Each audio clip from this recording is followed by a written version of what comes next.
Scoring 44 not out.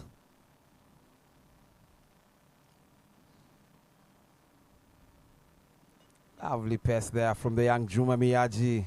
Talking about youngsters, very good to see Brian Masava, the captain of the Ugandan side, trusting his youngsters up front, giving them the new cherry to share it up front in the power play. Lovely to see.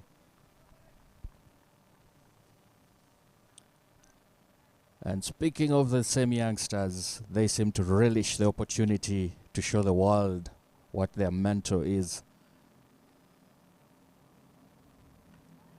Oh, what a ball. What a ball. Juma seems to be testing the batter. And that did not seem to sit well with Wazim, but seems to have injured himself in the process.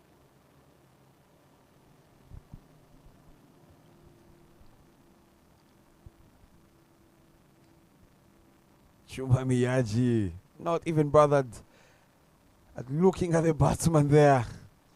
Straight back to his run up there.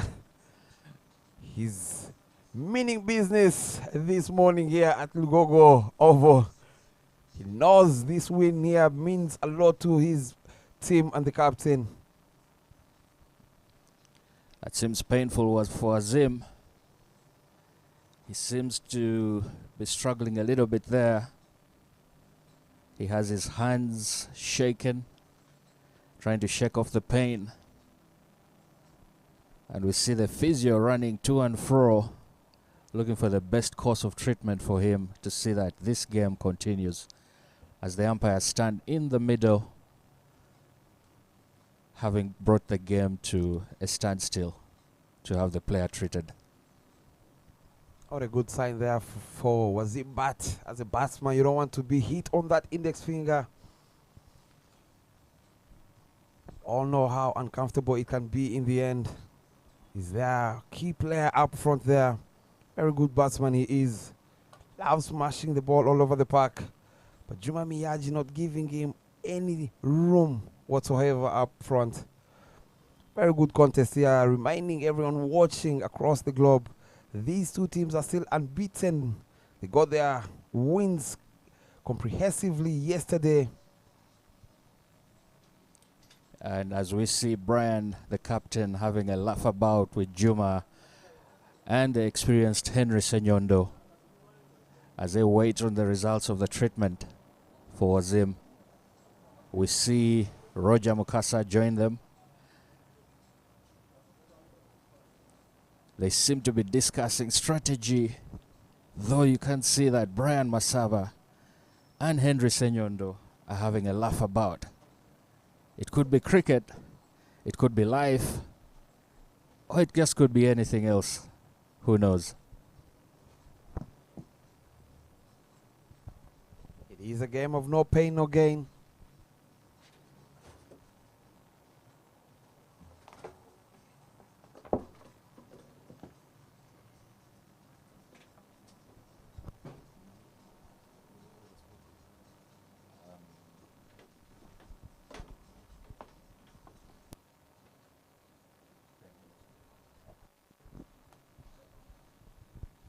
As we see Wazim Bat walking off. Seems to be in pain.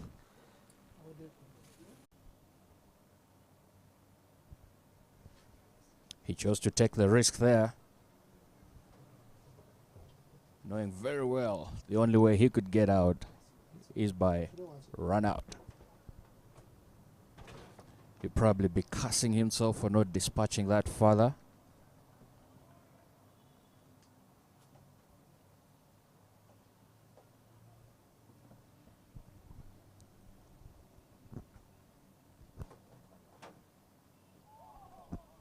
What a pitch of delivery that was from Juma Miyaji. Kasonko had no clue whatsoever. Very good energy from this young man here. We saw him yesterday playing a very handy knock with the bat, bagging the man of the match and scoring the first half century of the tournament. Can he deliver for the Bujjagali Rafters with the ball today? Slightly outside the off. Left alone by the Malawian international Kasonko. And that brought us to the end of the third over. 19 runs for one.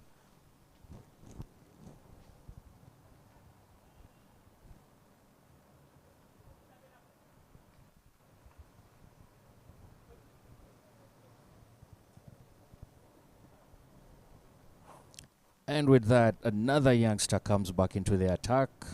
Peter Ochen is a young man that has been brought up by the Soroti Cricket Academy project.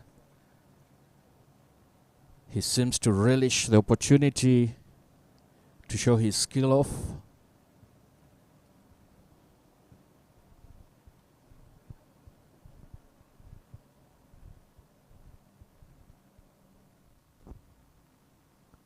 Oh, he starts off with a wide to his second over. But he seems to let his teammates know that's just a one-off.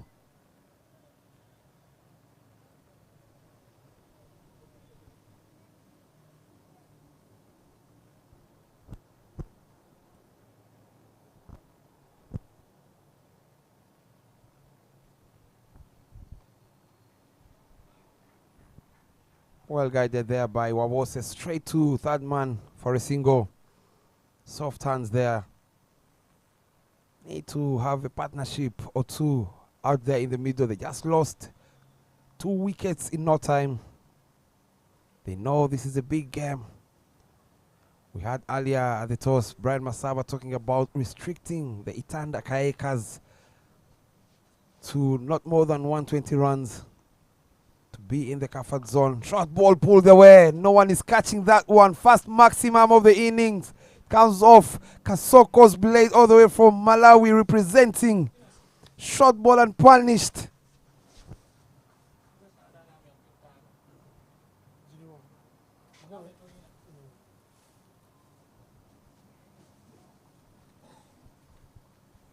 Oh my, did he hit that very far? It's giving the youngster time to think about his bowling.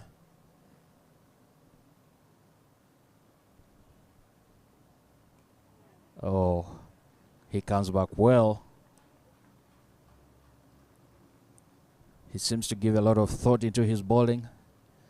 And of course, he's guided by the experienced Henry Senyondo with his captain, Brian Masaba. Very lovely to see Kasonko introducing himself in this Waterfall elite men's category here. In the air, catches the call. He left that up there, way high up in the air.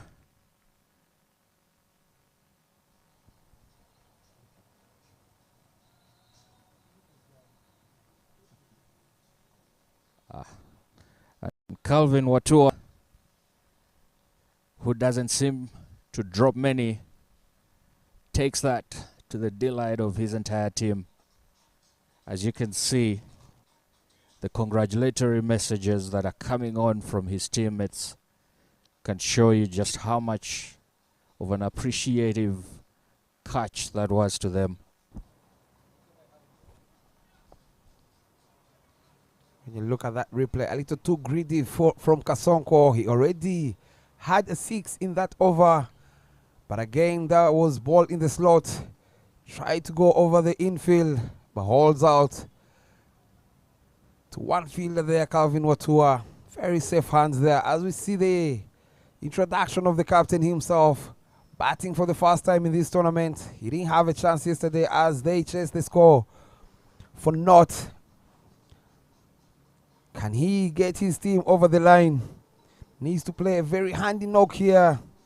And Bujjagali Rafters, they know this is a very massive wicket. If they're here to get Riyazat Ali Shah out early, we all know the damage he can make. Big hitter he is.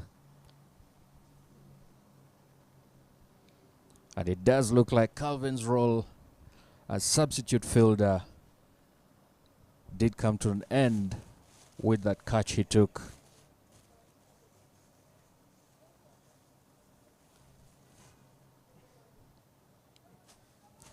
So Riazat Alisha comes on to face Peter.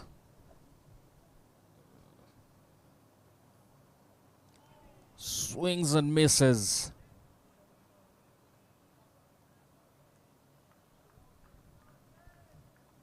Bob, do you think that was there to be hit? After losing 3 wickets in no time, I don't think that was supposed to be hit. Take your time, captain. You just lost 3 crucial wickets. Get your eye in, rotate the strike. Try and get or take the game away from the opposition side. That was a very good over from Ochen. He bowls it wide of his first delivery. A couple later, he's dispatched for 6. But that did not stop him from baiting Karabo into giving out his wicket. Oh, Kasonko. My apologies.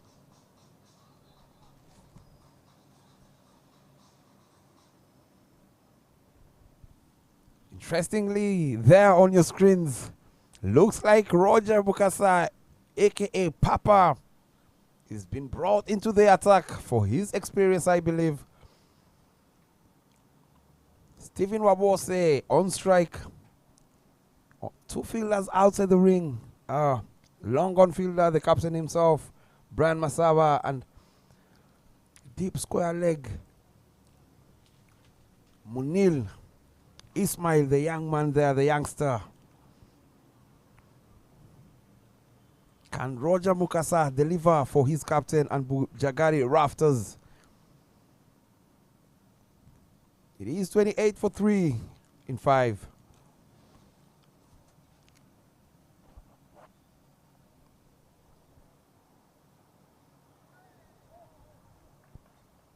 What a teaser from Roger. He gave Stephen Wabose plenty time to think about it. And just like the first delivery, he leaves Stephen swinging at the air, getting nothing.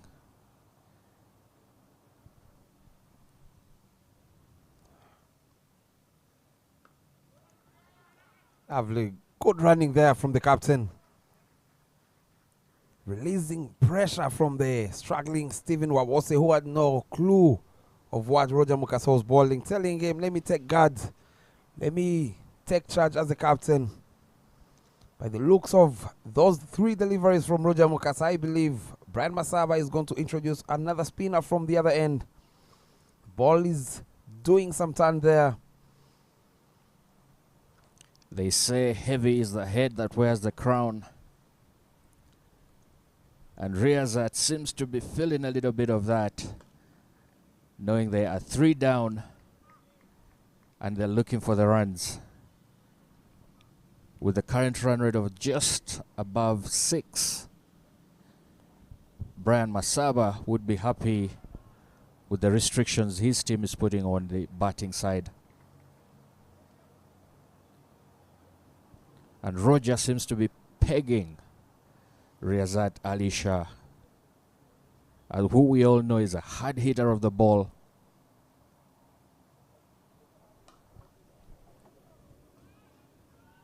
And speaking of hard hits, he picks that one up and throws it out of the park. 6 more. What a shot that was from Riazat Shah. Roger slightly bowled it short and punished. Got the treatment he was looking for.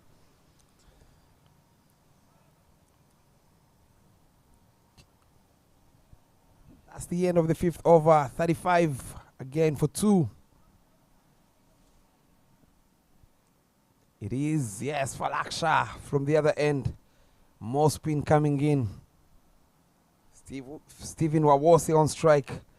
Can he get that single and get his captain on strike? We just saw how he punished that last delivery from Roger Mukasa. Very good batsman he is. Riazat Alisha.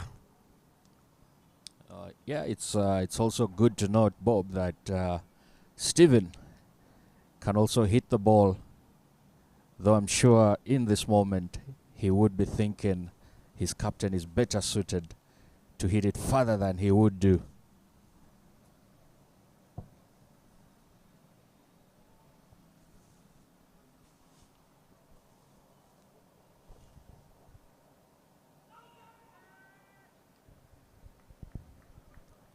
Big appeal for LBW, and the umpire Eric Wandera is not interested. And Steven gets to live on. Another appeal for LBW. Steven has got to learn to use his bat more than his pads.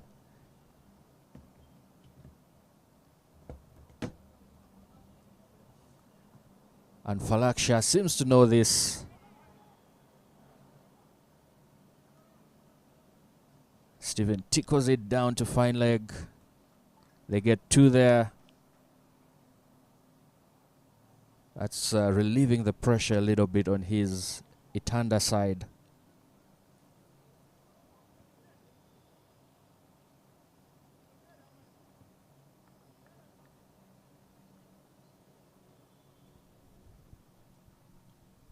Very good start there from Falaksha. Flicked away looking for a single. Now is the call from his partner, the captain, Riazat Alisha, telling him no need to take those risks.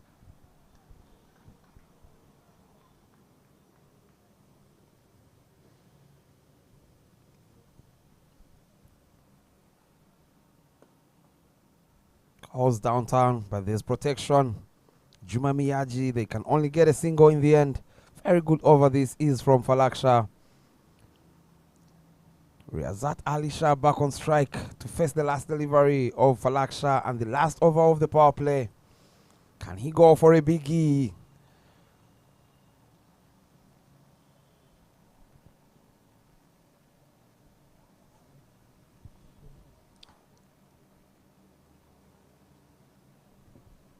So as Falaksha reorganizes his field, his namesake, Ali Shah, on the batting end, looks around to see where he can exploit the gaps. And in the end, it's a dot ball with a beautiful delivery from Falak. And that brings the end of the sixth over, the end of the power play. And to that effect, we see the experienced left-arm spinner, Henry Senyondo, come into the attack.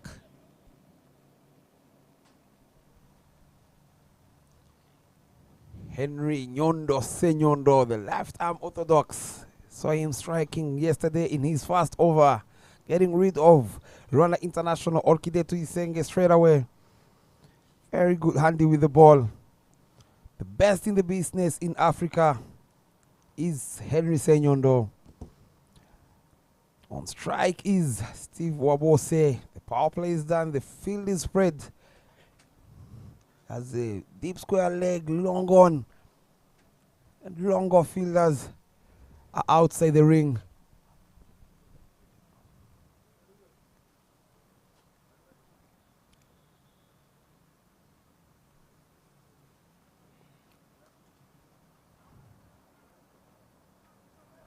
Calls for a slog sweep there. Very good fielding by young Ismail Munir there in the deep. He might have saved his team 3 runs there at the end. That was struck powerfully by Steve Wabose. He looks livid with himself. He knew that was supposed to go for a boundary. Much needed for Itanda Kayakers. But unfortunately, the young man puts his body behind the line and saves that boundary. Very good to see here youngsters stepping up and leading from the front.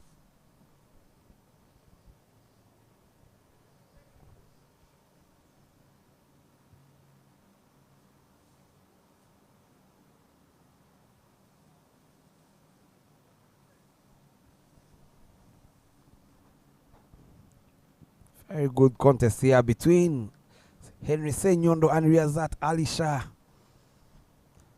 Both Uganda international. But this time round, this is the elite Waterfalls.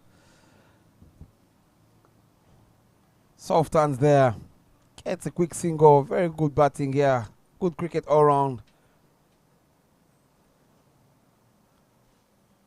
Very good to see Riazat Ali Shah not trying to overhit Henry Senyondo. He knows what he can do with the ball.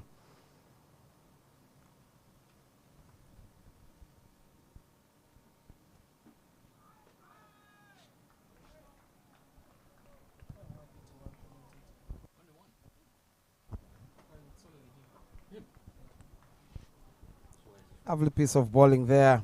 You could see the message was clear from Riazat telling his partner Steve Wawose, telling him, let's rotate the strike. It is Henry Senyondo. He is a very good bowler. No need to go for rush shots. Very good sharp turn there from Nyondo. Very good economy he had in yesterday's game, just giving away only 3 runs in his spell. Fantastic figures there. You can't buy those figures in a supermarket, as my partner Innocent said. Goes for the reverse over the fielder at slips, races away for a boundary. Very good innovation from Steve Wawose.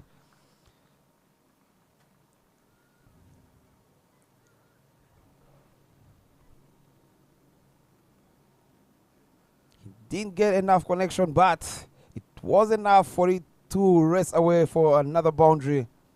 Much needed for Itanda Kayakers. Very good to see these two out there in the middle trying to create a partnership in between.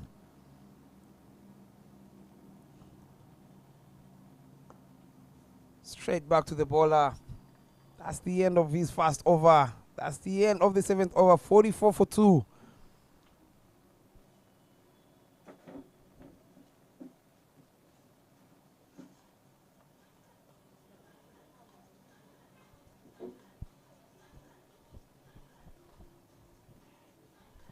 Always lovely to bat with your captain out there in the middle, especially for these youngsters. Riazat Ali Shah has a lot of experience on his back. This is where, as a batsman like Steve Wawose, has to utilize all these opportunities and take advantage and learn a thing or two from his captain. See how he approaches his innings. We've seen him win a lot of games for Team Uganda in general. Saw him winning the Africa Cup of Nations back in South Africa for Team Uganda. Very experienced player he is, as Falaksha comes in to bowl his 2nd over. Very experienced, very exciting with the bat.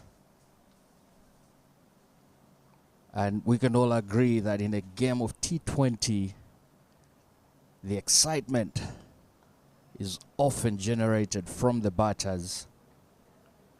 And we saw that yesterday with the young Juma Miyaji for the Bujjagali Rafters. But here, Alicia seems to be comfortable looking for the singles, bringing Steven on to strike the ball as he bids his time on the wicket, getting his eyes in.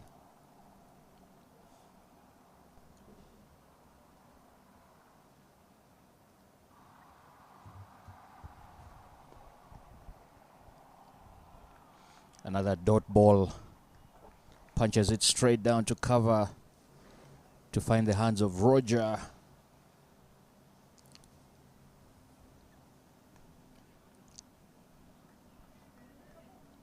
He doesn't get enough of it. It's definitely not going to run to the boundary. So all they can get from that is 1. And that brings Ali Shah on strike.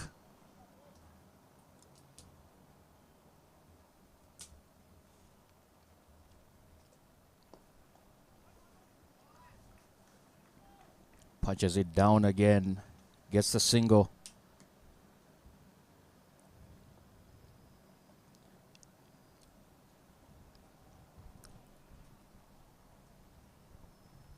Good rotation of strike all round from these two out there in the middle. Calls for a big swing there.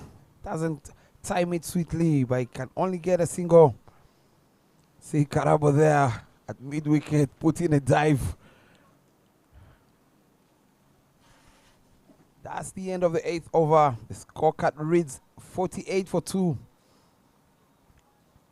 The run rate is still at 6. Exactly where Brian Masawa wants them to be, because he said anything below 120 he would be very happy to come out and chase. But again, they have a very long batting order, the Itanda Kayakers. And again, it is Riyazat Shah, that man still out there in the middle, goes for the sweep shot, misses everything completely. Very close to taking off the middle stump there.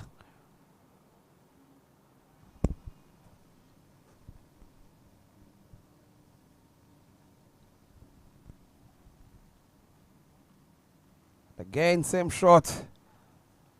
But he was off balance to go for that quick single. But in the end, there is an overthrow. And Juma Miyaji gives them that single comfortably.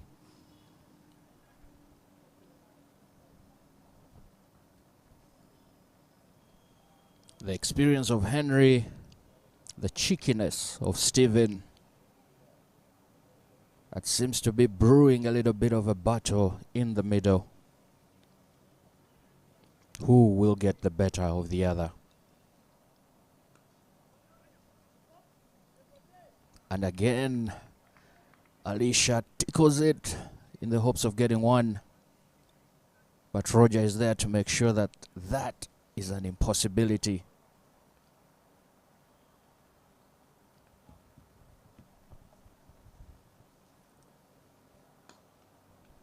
Slaps it hard. Gets Brian involved, who keeps it just to 1.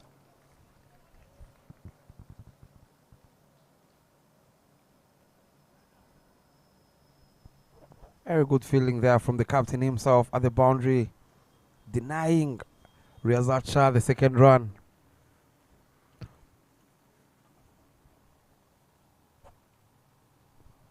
As we see Senyondo removing the slip fielder, Karabo Motlaka, all the way from Botswana, the captain himself of Botswana,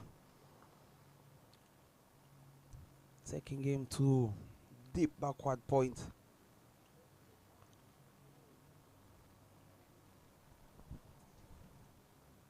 Can see the intention is clear. He wants to ball it slightly away from Steve Wabose, who is looking to sweep everything from Senyondo's bowling.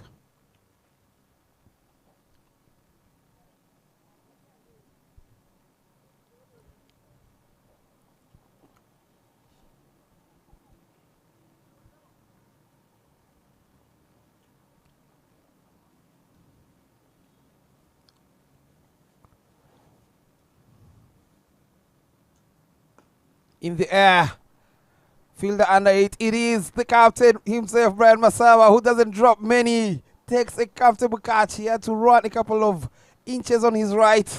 He goes aerial, Wawose, and he goes back to the dugout. That wicket down. It is that man again, Henry Senyondo, striking. And the battle between experience and cheekiness leaves cheekiness down-faced as he walks away, knowing that he's been outdone by Henry, who baited him into giving away his wicket. A result that Henry is all too comfortable taking, knowing that he was going to get hit, but not far enough, only straight into probably one of the safest hands on the field.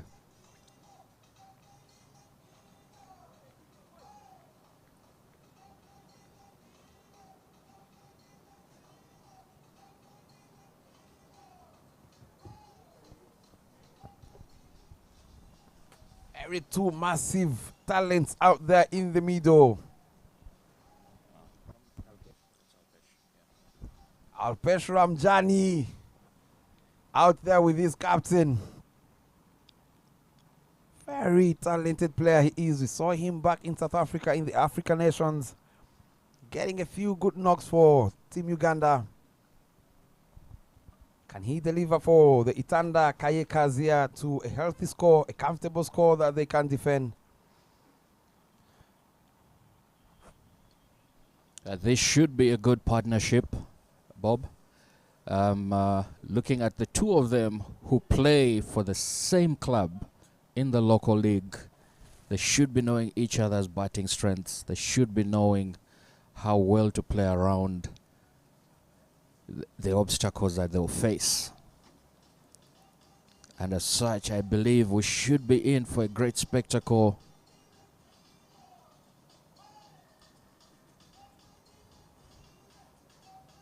That was a beautiful over from Henry.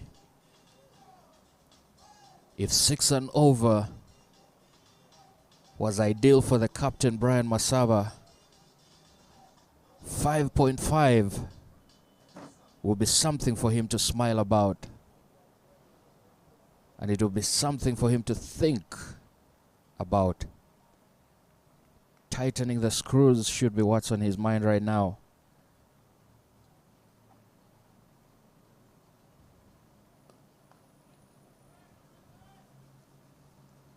Plays it down again. Riyazat just gets the one. But we've all seen Riyazat play like this.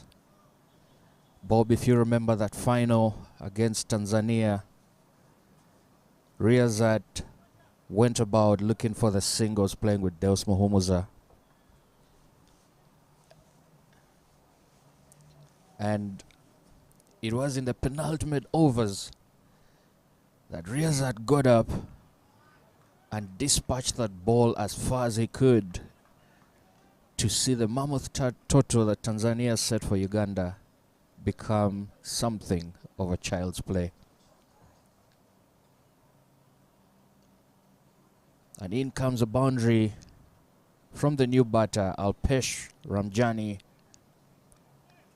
who plays it over his shoulders down to fine leg to get that boundary, the much needed boundary.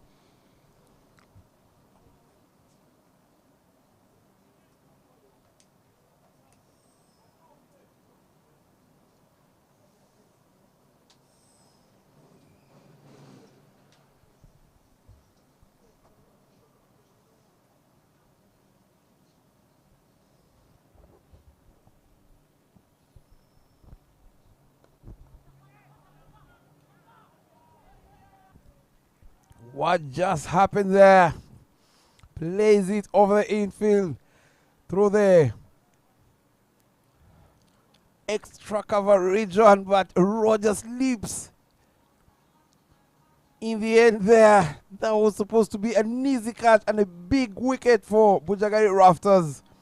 And he misjudged the run there to give another boundary to Alpesh Ramjani. Back-to-back boundaries. Falaksha doesn't look to be happy at the moment. He knew he had his man. That's the beauty of investing in this beautiful game. You invest in equipment, get the best spikes out there. Looking for a single, but no is the call from Riyazat Ali Shah, telling his partner there, Alpesh, that we already have 8 runs.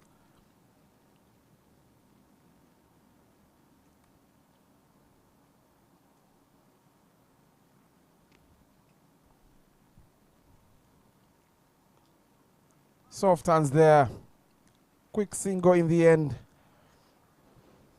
And that's the end of the 10th over. 60 runs for 3. Halfway the mark. Can they accelerate from here moving forward? If they are here to get to a healthy score around 140, 140 plus. See, the wicket is playing some magic with the spinners. Very good side for both Bujjagali Rafters and Itanda Kayakers. Remember, they have the youngster Itanda Kayakers Joseph Baguma, saw him picking 3 wickets yesterday. As we see the introduction of the captain himself coming into ball from the Ginger Road side. Not sure this is the right call for the captain. Left-handed batsman Alpesh Ramjani on strike. 9 runs so far of 6 deliveries. And he comes on to ball the leg spinner. Every left-hand batsman in the world would love to see a leg spinner coming on to ball at this stage of the innings. But there's only one way to find out, ladies and gentlemen. It is a beautiful morning here in Uganda, Kampala at Lugogo Cricket Oval.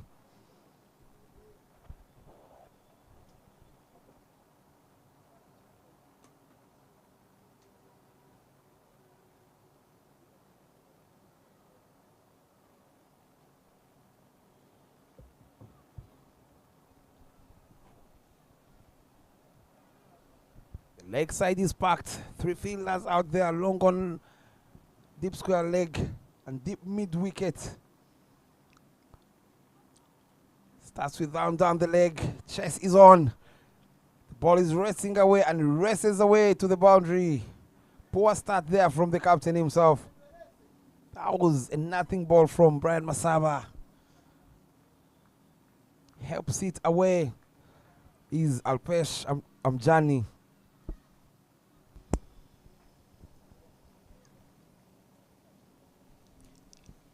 That would have probably gone for wide, but Alpesh had something on it.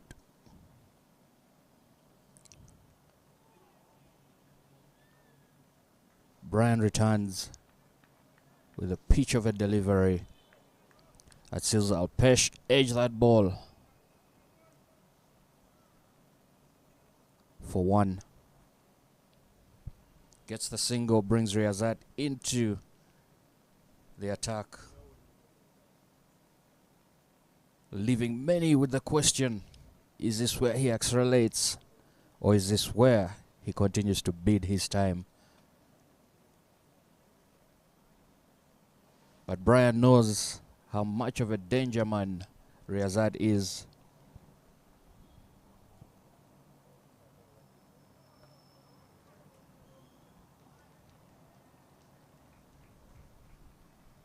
Very good batting there. Sensible cricket from the captain. Soft hands, getting off the strike straight away. Letting Alpesh take on the leggy, the captain himself, Brian Masawa. Lovely comeback there. After going for fast ball boundary. Very good comeback there from the captain.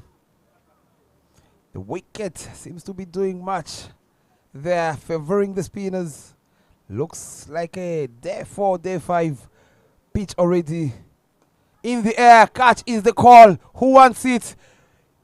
Fielder under it, and catch taken. And Brian Masawa wins the battle. And Brian Masawa proves me wrong here in the comms box. He gets the wicket of Alpesh Ramjani straight away, who did time that sweetly. His kite, it was in the air for a decade. And the fielder, Obuya, takes a very comfortable catch in the end. 4 wickets down here.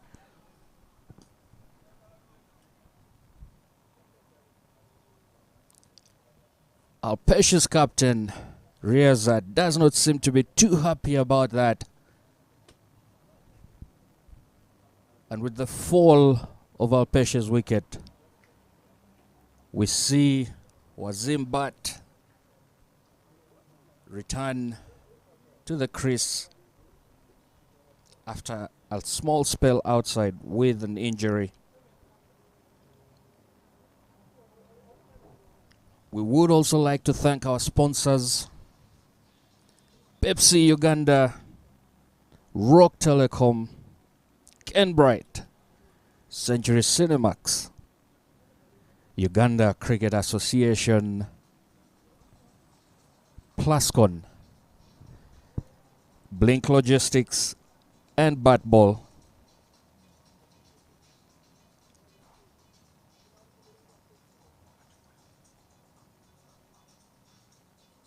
And without these partners, this event would not be as colorful, as cheerful, or as eventful as it is on a Friday today in Kampala.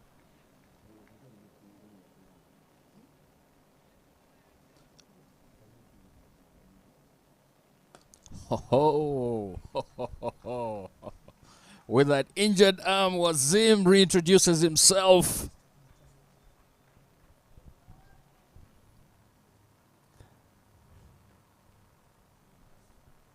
Look at that. Was it in the slot? Goes downtown. Out of the park it is. That might have hit a car there. Oh, caused a little bit of traffic there on the roadside there. Massive hit, and Wazim Bat tells the umpire, please bring new balls here. I'm out here to mean business. Remember, he's coming out to bat with a broken finger. He's now dealing in maximums.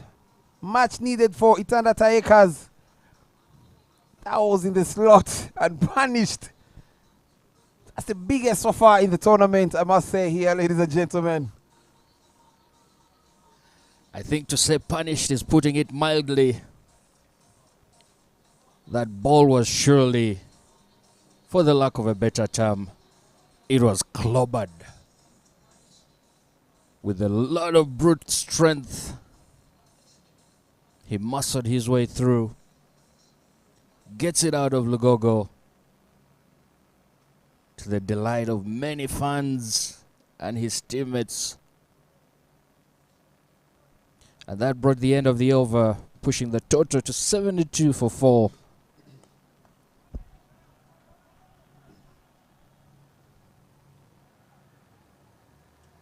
And again, sensible batting there from the captain, Riazat Ali Shah. He knows the damage he can do if he bats till the end. Just taking his time. Rotating strike. Giving Wazim Bat strike. Can he go for another biggie? Creates room. Fielder under it. But he can watch it sail over him. Back-to-back sixes for Wazim Bat, who is dealing in maximums at the moment. He means business.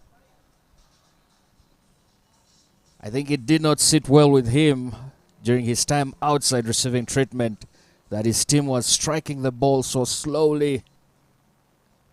And he seems to come on to say, pick me, coach. I'll push this score for you. Drops it short this time round for Laksha. Not giving room to Wazim Bat, and he gets a single in the end, but you can see he's still struggling with his index finger there. But again, he knows there's a lot to be done if they're here to register another win. Reminding everyone that these two out here playing in the middle, they are still unbeaten in the tournament.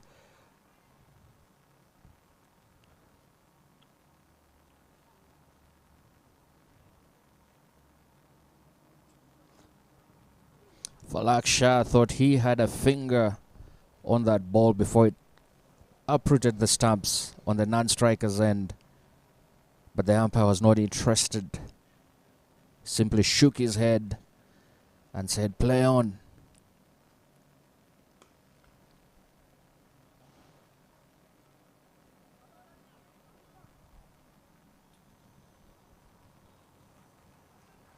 Very good batting there from the captain. Sensible batting, taking on the arm of Henry Senyondo, who's not the quickest and fastest in the field. And they get 2 runs in the end. Sensible batting. Soft hands, but straight to the bowler. That brought us to the end of the 12th over, 82 for 4. Game on, ladies and gentlemen, as we see Riazat asking for his helmet. 10 from the over. Sees that run rate climb a little bit. So the Itanda Kayakers steadily going at it. That's 12 overs, 82 runs.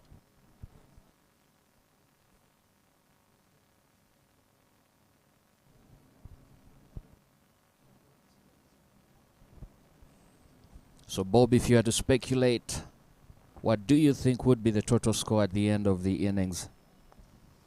I believe if Riazat Ali Shah stays out there until the end, he'll get them to something around 140 plus, which doesn't look like a bad score on this ground here. You saw where the wicket is playing out there in the middle, especially for the spinners who are getting enough turn.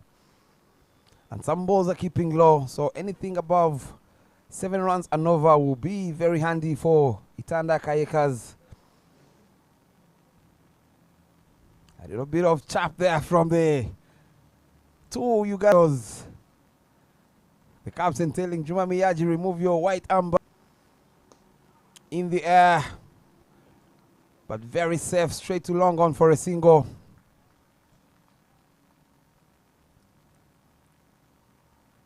Talking about this elite men's category here, how did you find it umpiring in the women category? It was rather interesting. Seeing the ladies come out, seeing them play to their heart's content. It was a good tournament. A lot of uncertainties. Lots of talent on display. And a lot of cheer, like we saw in the final between the CP Trekkers and Itanda Kayakers. It was left until late, with Bujjagali mounting a bit of a fight, but only to be outdone by the net run rate. As we see there, short ball pulled away. A little bit of footwork there from Falaksha. Juma Miyaji is not happy at the moment. That's another boundary of Wazim Batsbat, who jumps to 27 of 13 deliveries with an injured finger, ladies and gentlemen. Not good fielding there on your screens there from Falaksha. He knows he can do better. Juma Miyaji, on the other hand, is not happy. Steaming in again hard, causing the block hole. Very good comeback there. Dabbed away by Wazim Bat, straight to mid wicket. But he seems to be struggling with that hand. And that Yorker did not seem to do him any good, as we see him seem to ask the physio for more wrapping. I believe that's the reason Juma Miyaji is not a happy man. He is a top quality bowler. He opens the bowling for Team Uganda. He's not happy being played along the ground by Wazim Bat with a broken finger. As he guides that one through third man region for another single.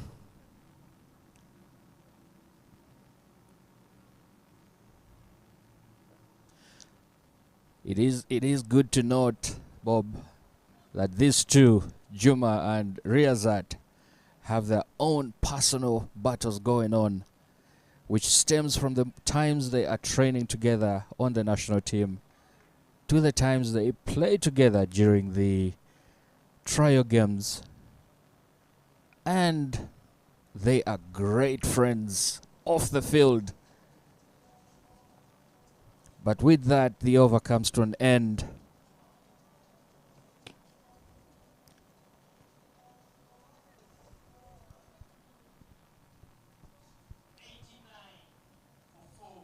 It is 89 for 4 after 13 overs. Riazat Ali Shah still on 16 of 22 deliveries, whereas his partner was in bat 28 of 15 deliveries.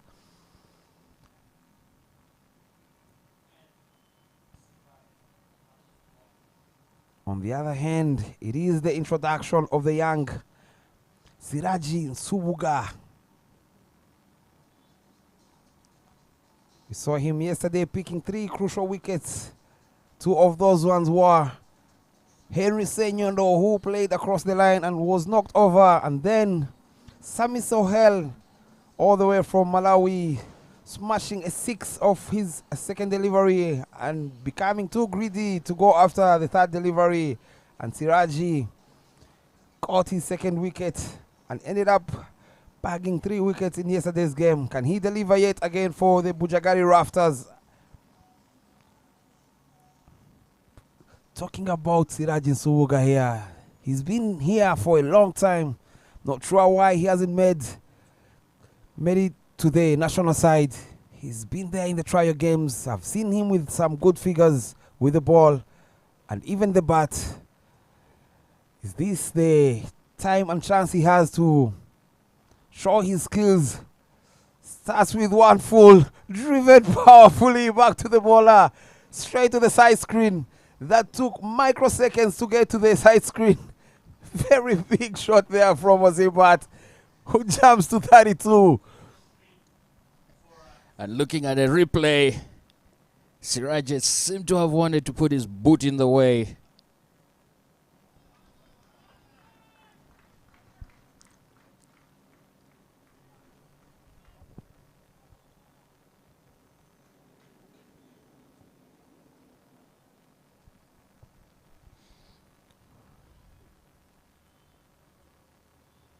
A lot is riding on today's fixture. Two great teams, two great sets of players, and a fine game of cricket.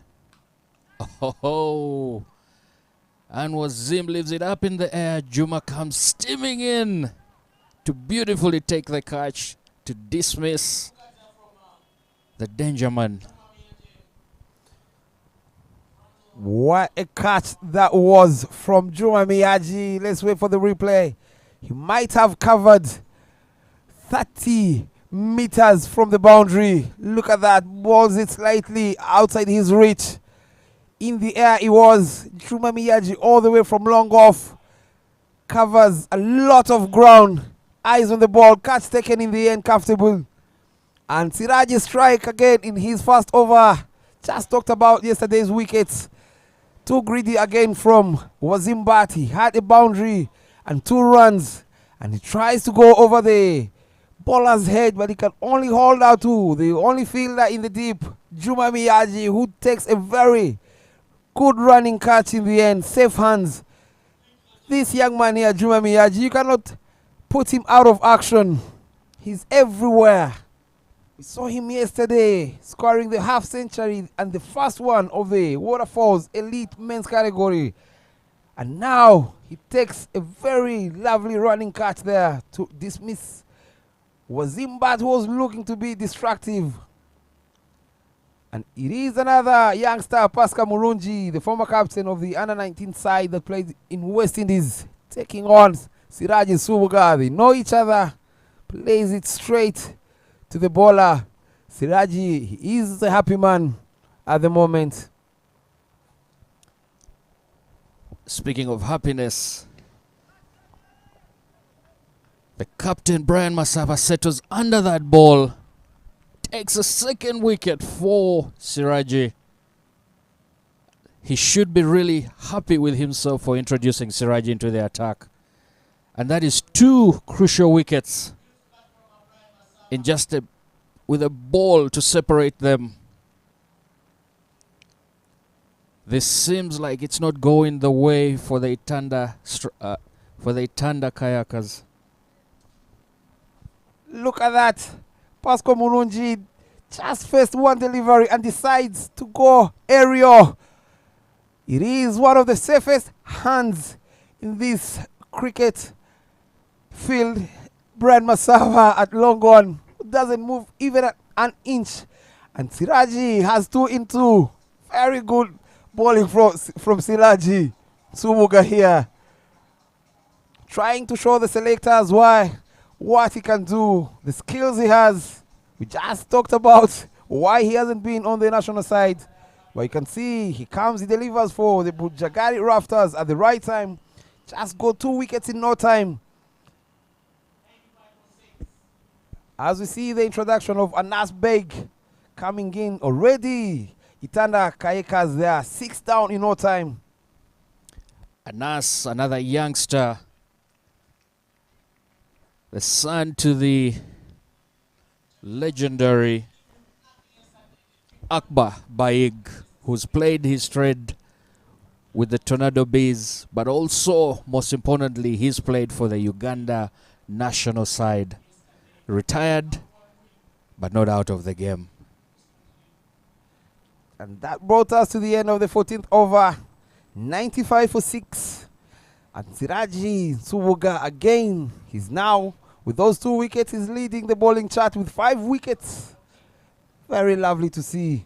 Plays a lot of cricket in Rwanda in the domestic league. Has a lot of experience on his back and shoulders.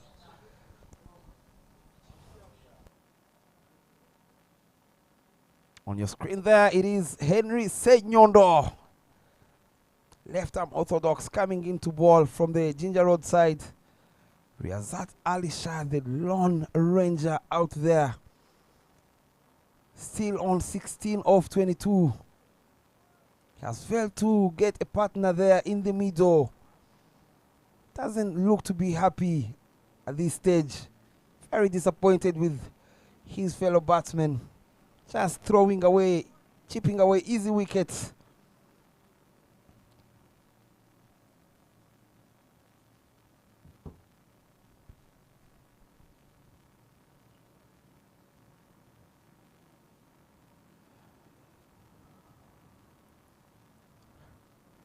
Whoa, what a ball, what a delivery, what a pitch of delivery that was.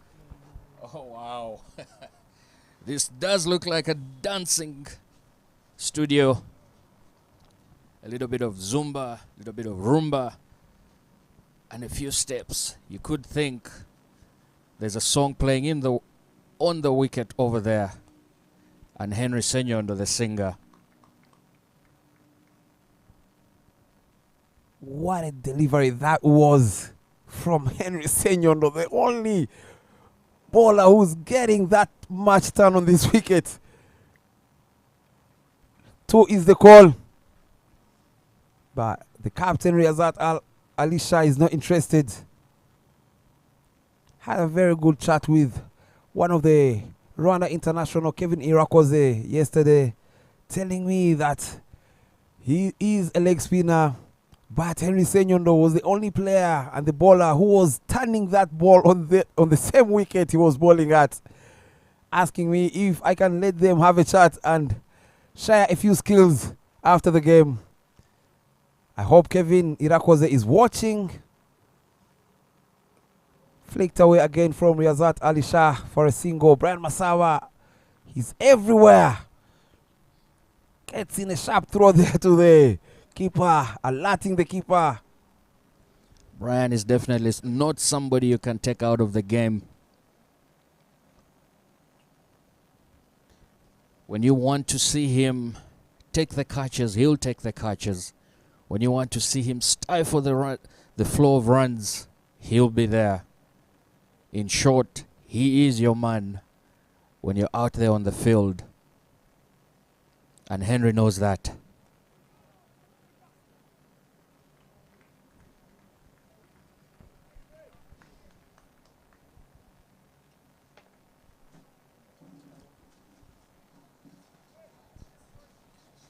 And that's the end of the 15th over. 99 for 6. With another 5 overs to play. You would think that the Itanda Kayakers would want to step that up, get to a respectable total to give the Bujjagali Rafters a good total. Discussions ongoing in the middle between Ali and Anas, with Siraje coming in to the attack.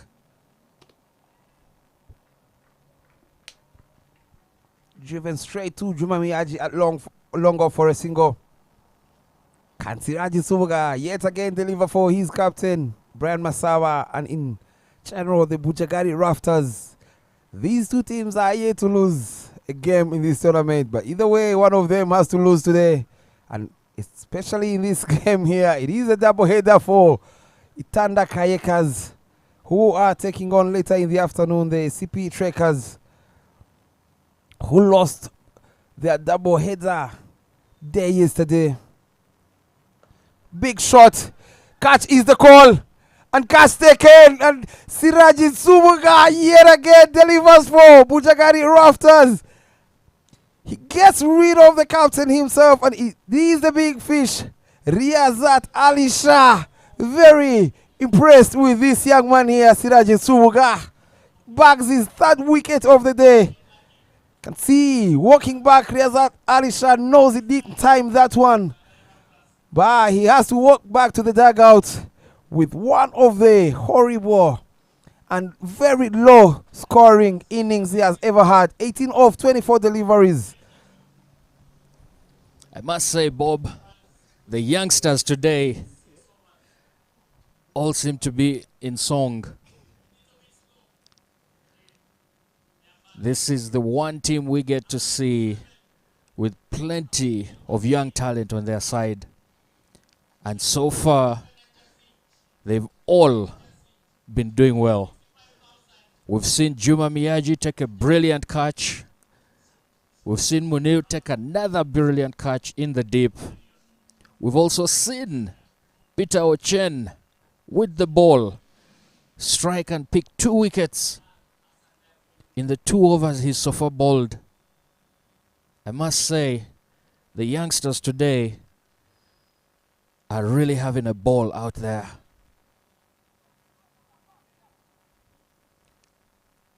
Two was the call,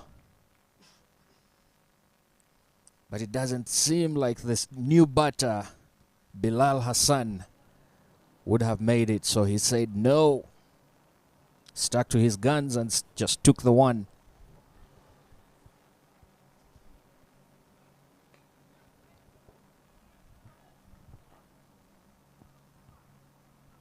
Looking for a second one, but the fielders are very agile in the field. And that's 100 up for Itanda Kayakers.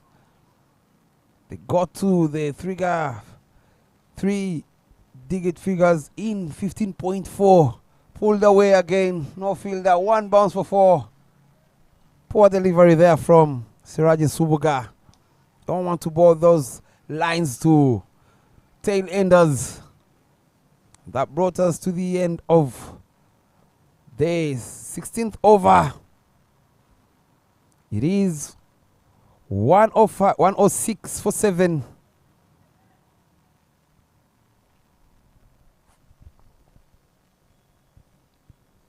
And we would like to thank our partners again. Rock Telecom, your internet service providers. If you're looking for cheap internet, look no further. You have Rock Telecom to support you. For just 1,200 shillings, you can get yourself 24 hours of unfettered access to the internet. Come to Lugogo, find the beautiful young ladies dressed in blue and ask for a voucher. You will have access to the internet. You will watch the games live and live on your phones.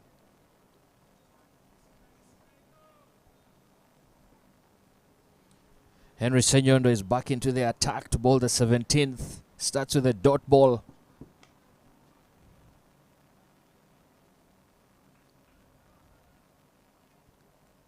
And with his second ball, Anas hits him down the mid-wicket region, deep, only to find Brian, who limits them to just a single.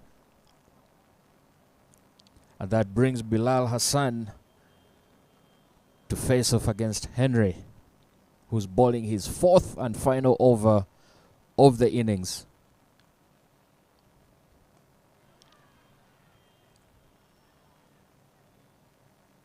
That did not carry, stayed up in the air, but there was no one there to take the catch to dismiss Bilal.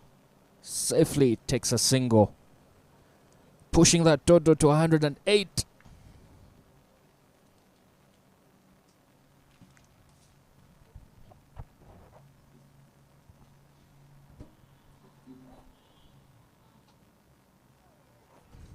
What a delivery there again from Henry Senyondo. No clue from back there, the batsman.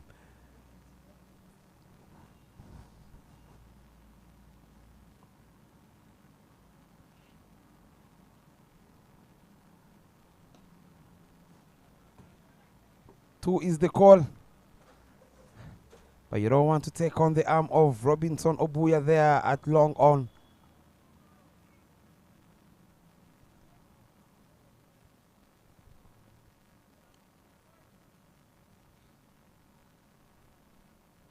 Very good toss here to win for Bujjagali Rafters.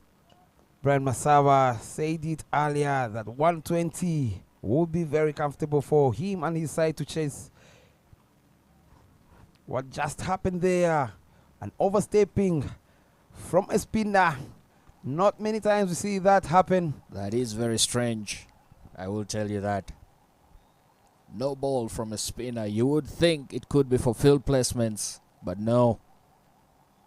Henry overstepped. Not sure why every time there's a no ball here, a free hit, there's always an ambulance passing around here in the corner. Is it the sound of the free hit here at Kampala, especially here at the Oval? I had something like that yesterday. There was a no ball free hit, and then straight away there was an ambulance passing around here the corner. We could go with ambulance, or we could say somebody important, so to speak, was passing by. It's hard to differentiate between an ambulance passing by and somebody's personal security guards. But all in all, from Bob's observations, there seems to be the sounds of sirens for every no ball, which is followed by a free hit. Coincidence, Bob? I think not.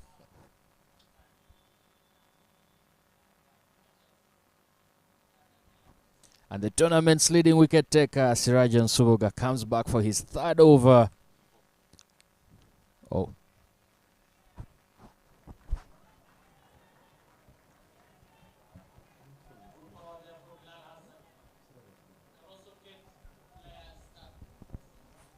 Six runs. You don't want to ball there to tail enders. Bilal Hassan doesn't waste any time.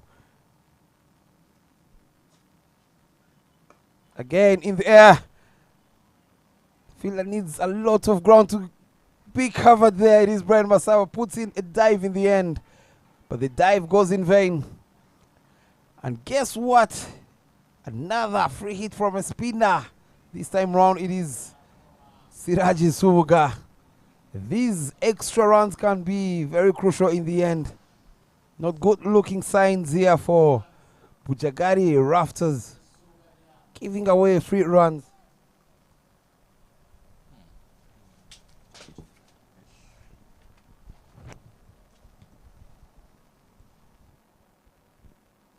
Already 121 so far in this innings. These two out there, Bilal Hassan, who is on 17 of 7, he can get them over that, over the line to 145 plus. Free hit, plays it straight to the fielder. Brian Masabo takes a catch in the end. Not sure he knew it was a free hit, because he took that catch comfortably, waiting to celebrate, and then the wicketkeeper told his captain, throw the ball. Look at him there on your screens. He might have been surprised by that call.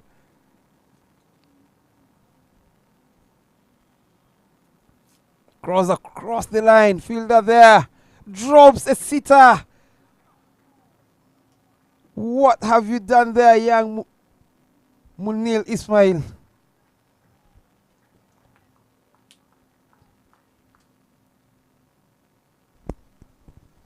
You know, Bob, from an umpire's perspective,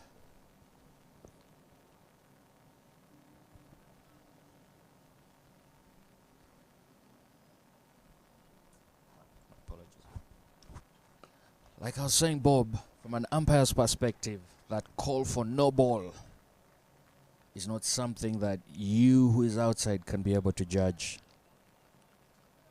Sometimes it's met with ridicule from the fielders. But in the end, the umpires are the sole judges and keepers of the law on the field. And this time,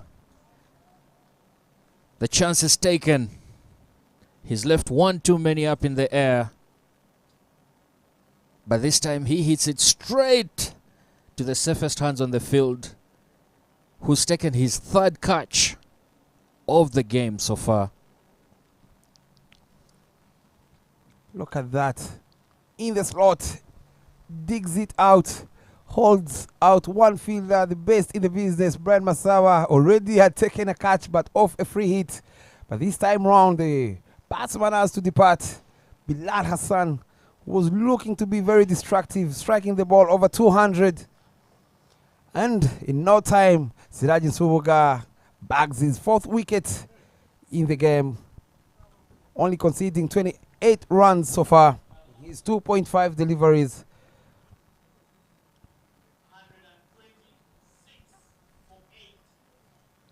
On your screen there is another youngster there, Joseph Baguma, another top quality spinner, a young man who's picking wickets for fun in the past couple of months.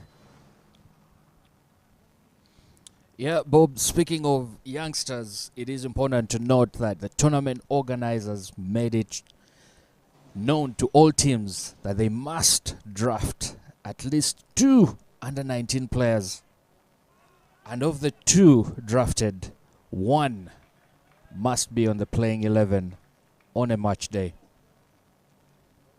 For the Bujjagali Rafters, we have seen Peter Ochen on the team.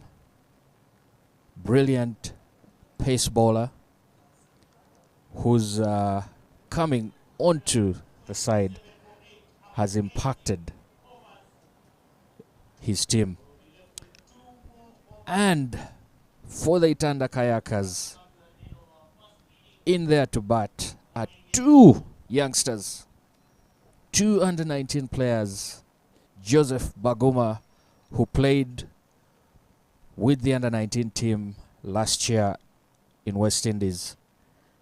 And on the other side is another youngster, Anas Baig. 2 great talents.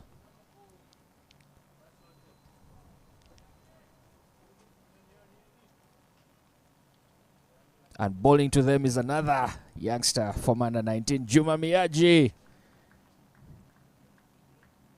And the young Baguma is beaten for pace. Seems to have swung late and did not find the ball there.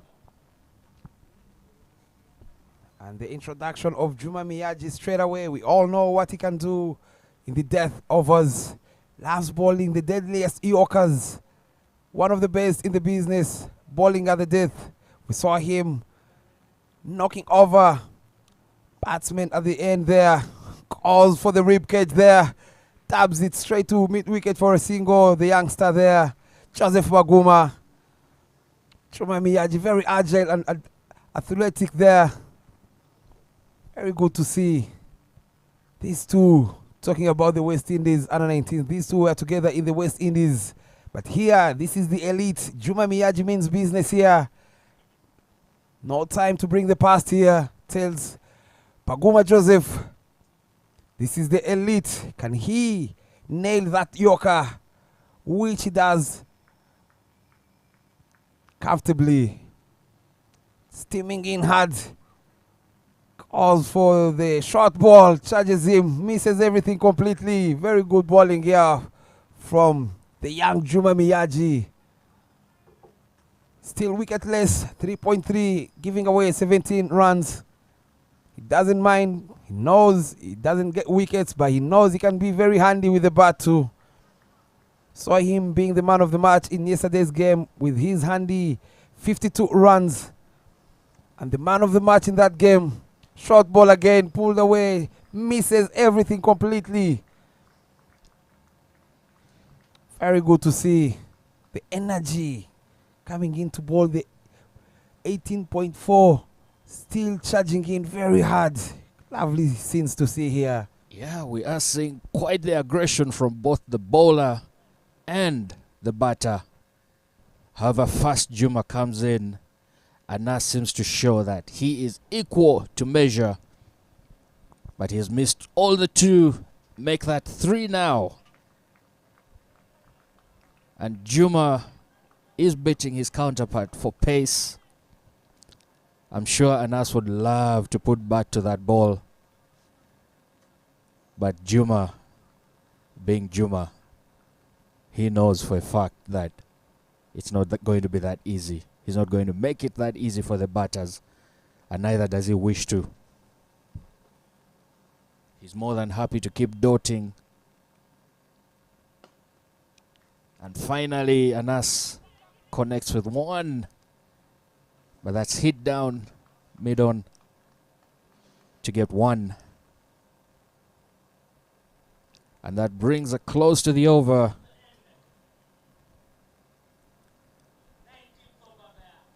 After 19, the score is 129 for 8. Would also like to thank our drinks partners, Pepsi, for the refreshments on the field, for the players, for the fans, and everyone present at the Lugogo Cricket Oval. Plascon, color your world. If you look no further, if you're looking to paint, be it a house, be it your bathroom, or be it your shop, or anything you would love to have a spray of paint on, look no further. You have Plascon there for you. Would also like to say thank you to Blink Logistics, Batboy Uganda, Ken Bright,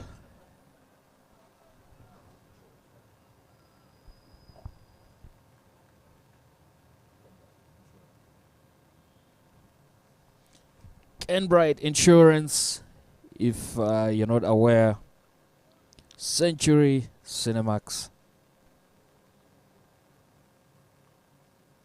You're looking to catch a movie? Look no further. And back into the action for the last over. Brian Masaba comes into the bowling attack. He takes on that responsibility.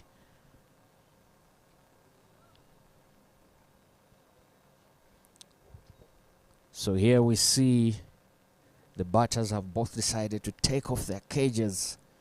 Who knows, maybe they could be thinking that they're not getting enough on the ball.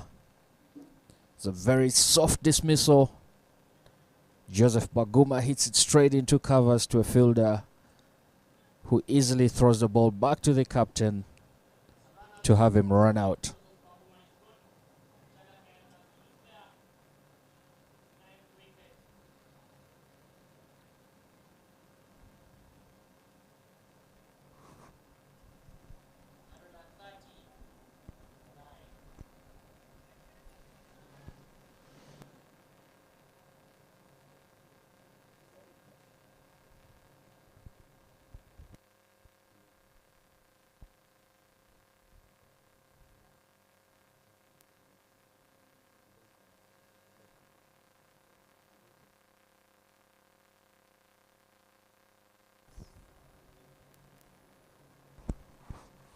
All the way from Rwanda, Inyas comes in to face the last 4 deliveries of the innings.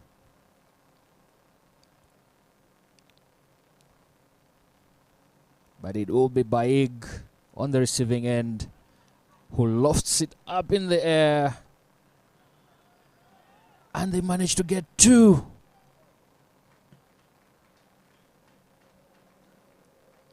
They stole 2 runs off the lackluster fielding of Peter Ochen in the deep, who saw the ball bounce in front of him. And he did not look up to see the batters take a second.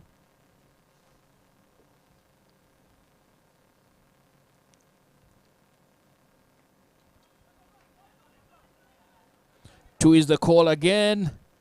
They come running in. Out. He's run himself out this time. Beautiful throw-in from Roger Mukasa to wrap the innings up at 130.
of this game between the Itanda Kayakers and the Bujjagali Rafters.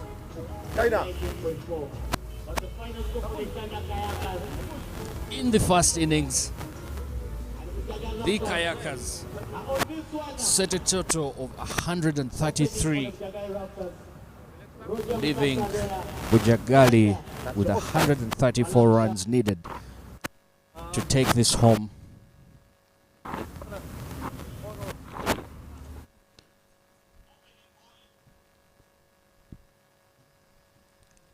We thank the sponsors, Batball Uganda, Plascon, Blink Logistics, Uganda Cricket Association, Rock Telecom, Pepsi, Ken Bright Insurance, and Century Cinemax.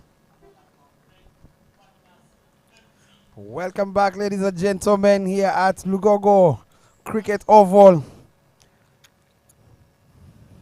On your screen there is Rwanda International left arm quick Inyasi Nirenganya opening the bowling. Roger Mukasa on strike. Straight away on the money. Plays it straight to covers. Starts off with a dot ball Inyasi Nirenganya. Very impressive figures yesterday, 3 for 15. And bagging the man of the match in yesterday's game. Picking up 2 crucial wickets up front there for Simon Sezazi and Sami Sohel for a golden duck. Into the block hole straight away is Inyasi Nirenganya. Very good energetic bowler he is.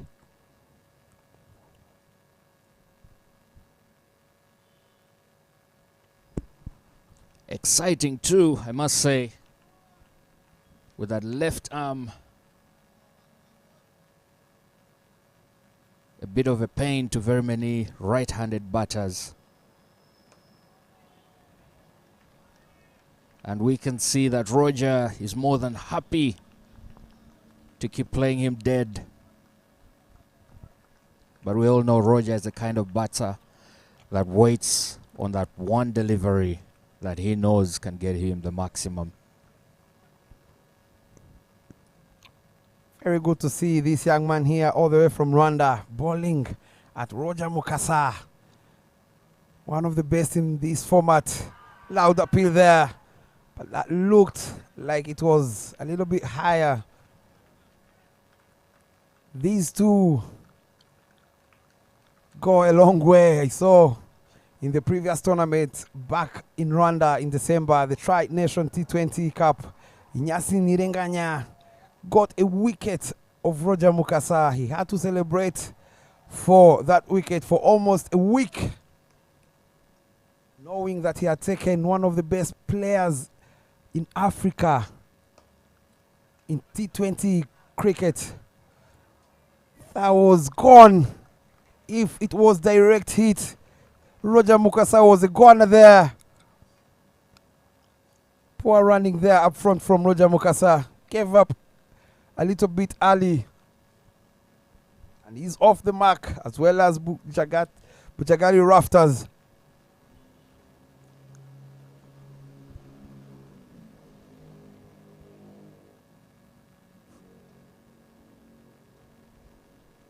Falak Shah, his batting partner, will face the next delivery.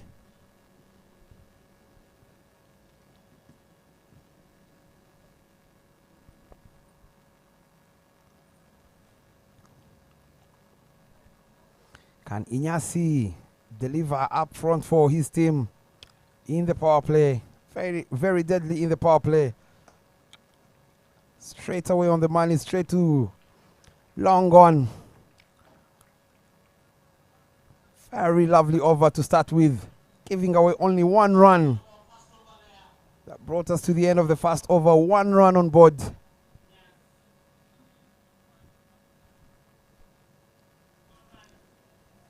And into the attack on the other end from the shell end is Bilal Hassan, opening bowler for the Uganda Cricket Cranes. Another exciting prospect with the ball.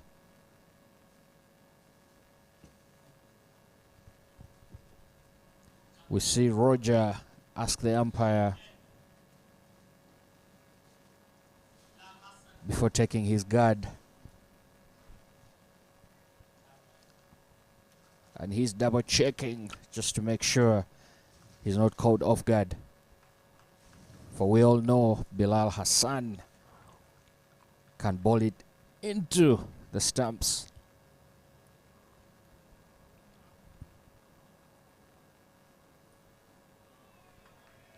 Swing and a miss there from Roger Mukasa, trying to play it over the fielder at covers, but he's beaten by the outswing of Bilal Hassan. Roger Mukasa today, his approach is different compared to yesterday's game. Yesterday he was looking to be destructive in his short stay at the crease, getting 28 runs in no time and chipping away an easy wicket, not converting his 20 into a big score. Today you can see he's trying to get his eye in, taking his time. Already has faced 5 deliveries.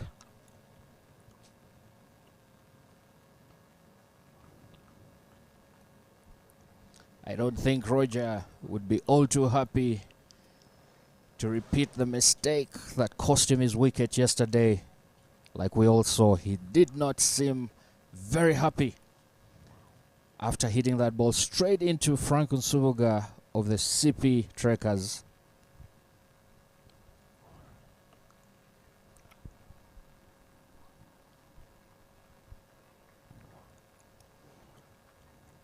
Flicked it finer to deep square leg for a single. Didn't try to overhit that one. Very good approach up front from Roger Mukasa. We all know how destructive he can be. But he knows today's win will mean a lot to Bujjagali Rafters.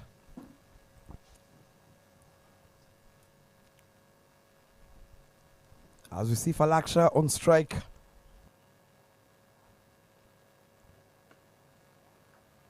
Solid batting there from these two. They know they need 6.5 and over if they're to chase 133.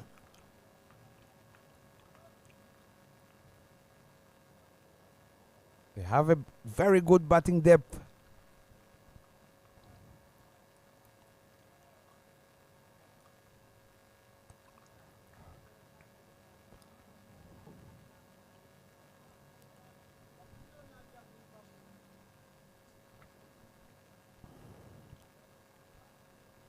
Steaming in is Bilal Hassan.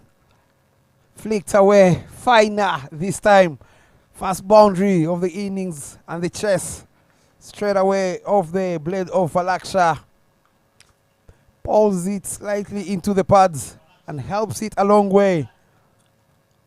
Lovely good looking shot from Falaksha.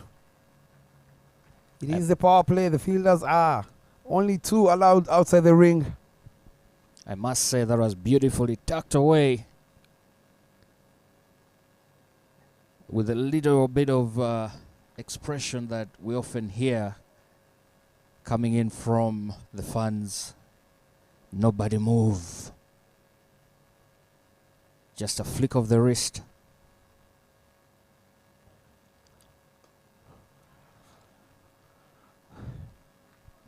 Same ball, same shot, but this time round straight to the fielder. A deep square leg for a single. And that brought us to the end of the second over.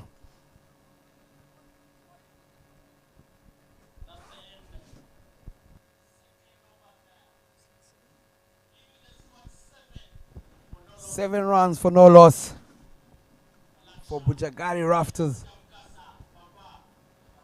Nyasi Nirenganya coming in to ball his second over from the Ginger Road side.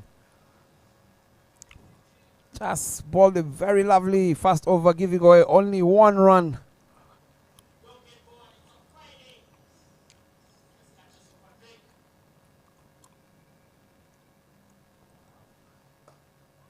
Much fuller this time, but plays Z2 mid on for a dot ball. Very good bowling from this youngster here. Very good future he has.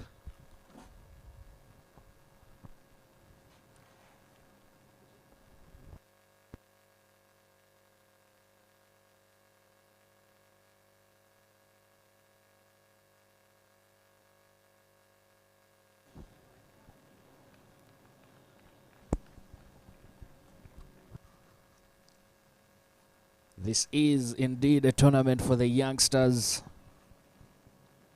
Inyasi, only 20 years old, Rwanda international, giving headache to the batters. Very impressive in his first game. Looking to continue in the second. Oh, how unfortunate. Misfield down in the deep. That pushes their total up by 4 runs.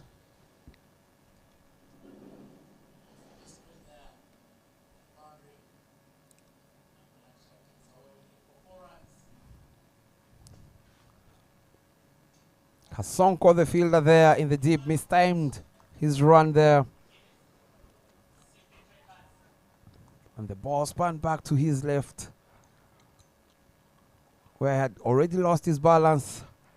And gets a boundary. Good comeback there into the block hole straight away. Not giving room to Falaksha, who's very good playing the balls coming to his pads. Very good wrist player he is, Falaksha. So earlier in the game, we saw Roger also lose his footing in the same region. Could this be down to the equipment they're using, or could we say they're just unfortunate? Oh, hits that hard. Really, really hard.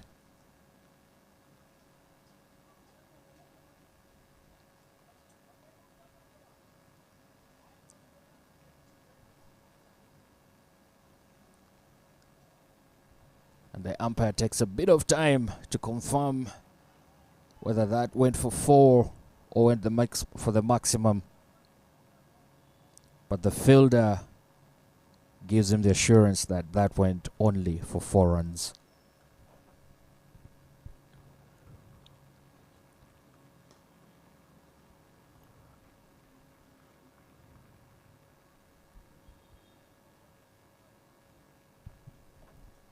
That's a good over for the Rafters.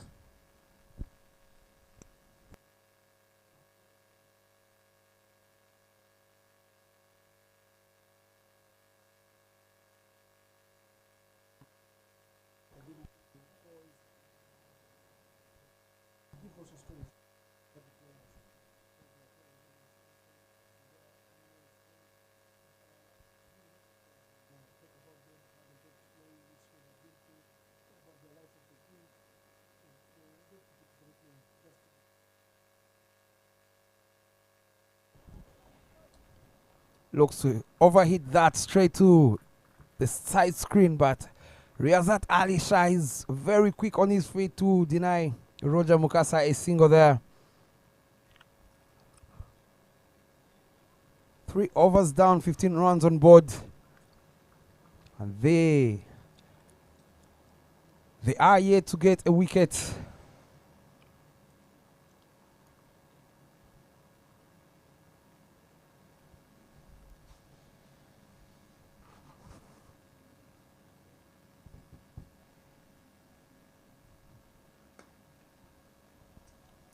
Roger Mukasa,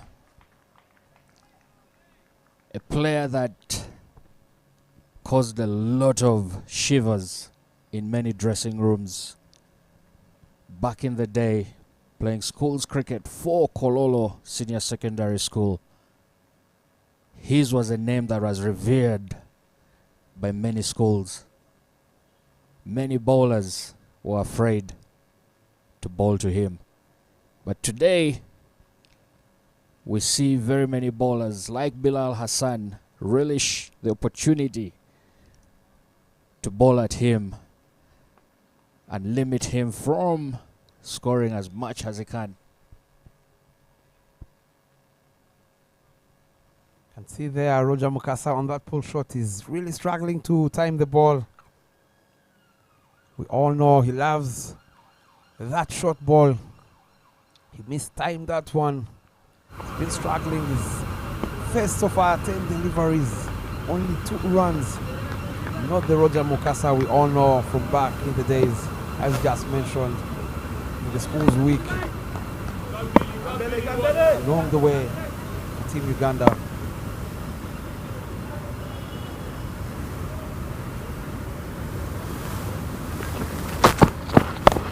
Oh, beautiful, beautifully played by Falaksha. Player who plays straight with the Ceylon Lions in Division 1.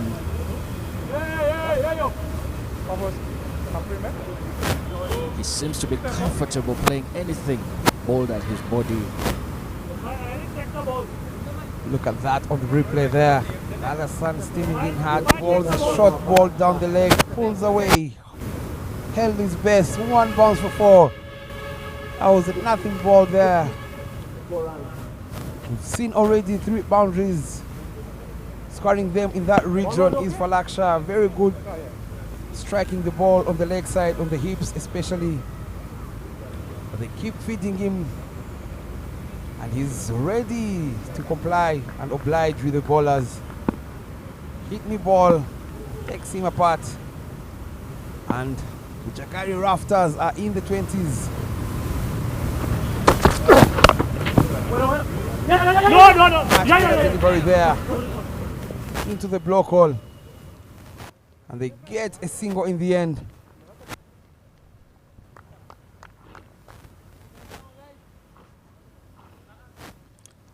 That was beautifully delivered by Bilal, who knew anything short of a Yorker would be easily dispatched. With Falaksha, we can currently say that he is seeing those balls as big as footballs. Seems to have gotten his rhythm on, and he's enjoying every moment he's in there. 21 for North. And again, good fielding there from the captain. At mid-off. That's the end of the 4th over. 21 for North. The card run rate is at 7.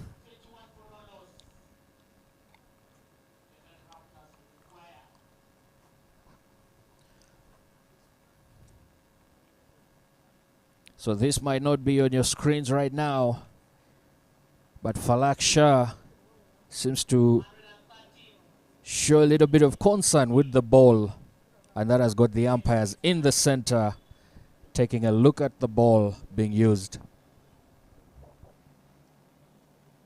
And it's only been 5 overs.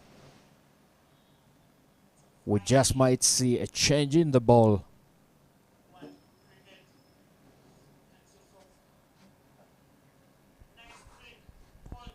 On your screen there, it is Olivier Itangishaka, Rwanda International. Today, playing the role of the 3rd umpire. Very good to see Uganda inviting players from across Africa, Rwanda, Malawi, and Botswana. Very good to see moving forward.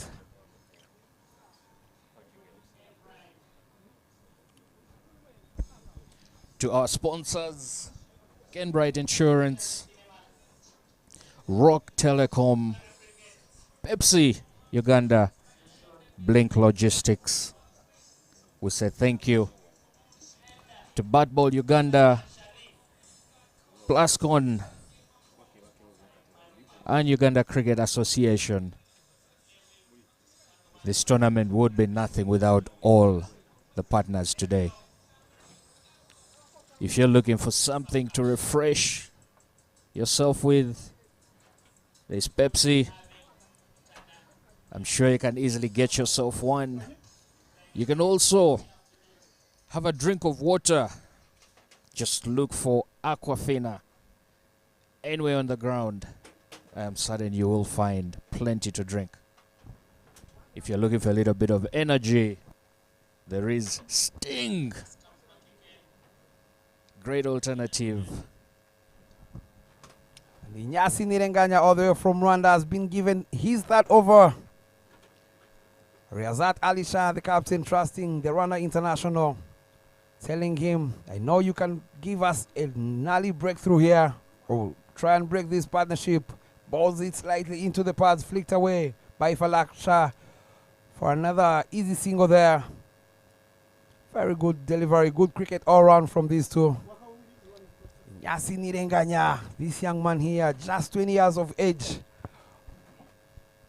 He comes from a village called Ndera district, where we also have half of the players who played in the Under-19 World Cup in South Africa. This young man here, Inyasi Nirenganya, there on your screen. I remember 2 years ago, 1 or 2 years ago, he used to walk 8 kilometers to just come at the ground at IBRC for training. But you can see already it's now paying off at the early stage, just 20 years of age. Very bright future ahead for this young man here. Very energetic. In the air, catches the call, puts in a dive, good effort there, but he spills it. Half chance there, but he's gonna go down as a drop catch. You can see straight away why Riazat Alisha gave Nyasi his that over. He knew he can deliver. Great ball there to be hit, but mistimed by Falaksha, almost giving out his wicket. Innocent Mwebaze, the substitute fielder who came in for Wazim Bat, who's injured. But we also see the physios come running in to attend to Innocent, who could have injured himself as well.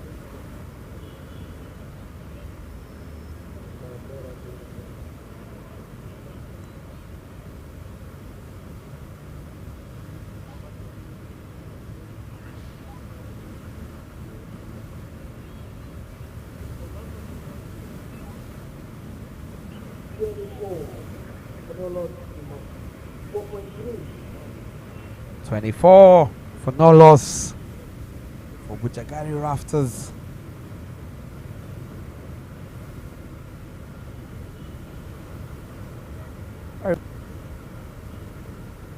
But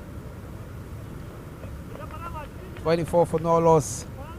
Look at that again on the replay. Looked to go over the infield. Kept his eyes on the ball. Dropped seat on the last minute.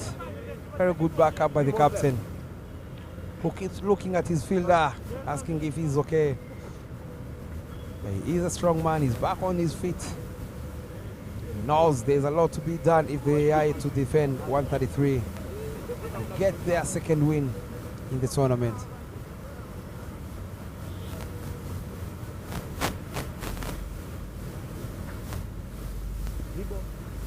Three balls left.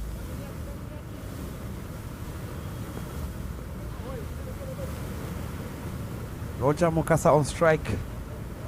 Still on 4 runs off 13 deliveries. Not the Roger Mukasa we all know. We all know he can switch gears at any time. Flashes hard. Same fielder, misfield there. But they're not interested in the second run. Very good fielding there from the young man. A lot of frustration in that shot from Roger Mukasa. He's not timing the ball. Striking below 50.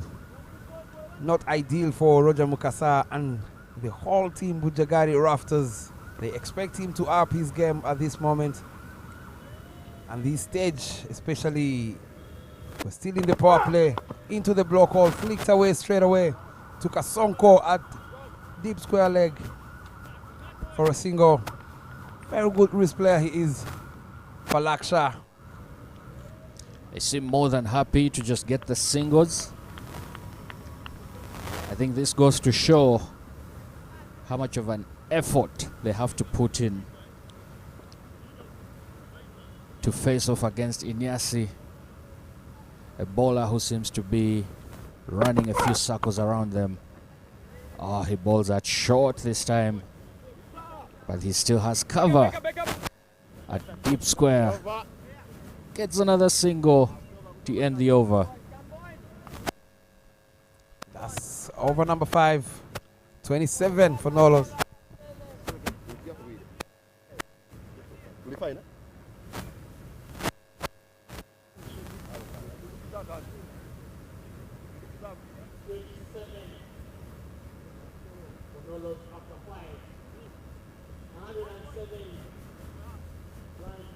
Five overs gone, 27 for no loss. Very good figures there for the young Inyasi. 3 overs, giving away only 13 runs. And the captain himself comes in from the shell end. Saw him yesterday again coming in, fast over, getting the wicket of Orkide Tuisenge, Rwanda International. Very good exposure for every player participating in this elite. Get a chance to meet new friends from all over the world.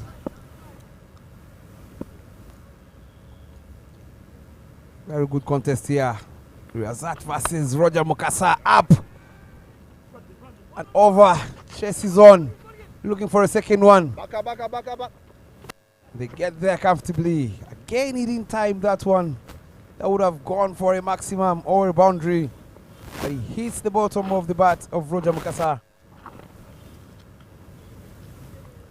That was a very good looking shot, but it didn't go all the way as he would have expected it to go.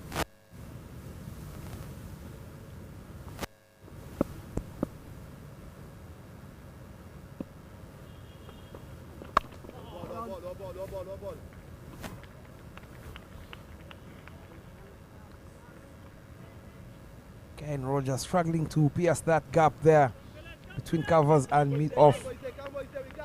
Playing it straighter to the fielder. Haven't seen Roger 5 overs so far. He hasn't gone for the ramp shots or the cheeky ones or charging down the bowlers. Swing and a miss, and it misses everything, including the wicket-keeper's gloves.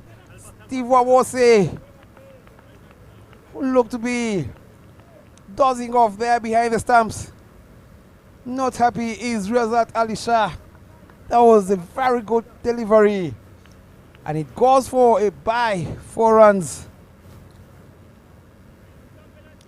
This reminds me of my days playing for the Wanderers Cricket Club.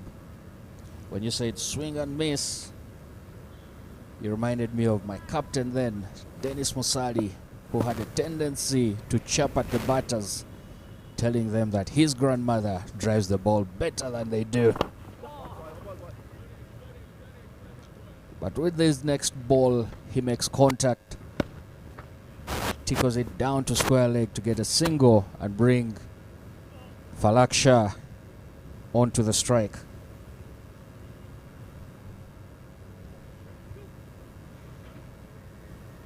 On the other side of the wall, it is the semi-finals of the Under-19s World Cup. New Zealand taking on India. India won the toss and elected to field. New Zealand women are on 63 for 4 in 10.1. Very good game it's going to be.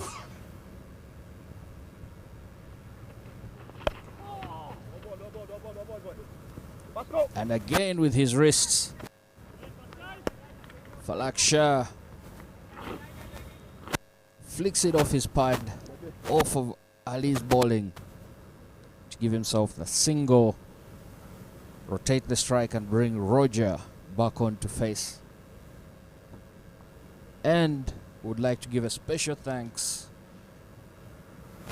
two health partners that we saw earlier run into the field to help take care of the injuries to Innocent Mwebaze and Wazim Bat a lot earlier.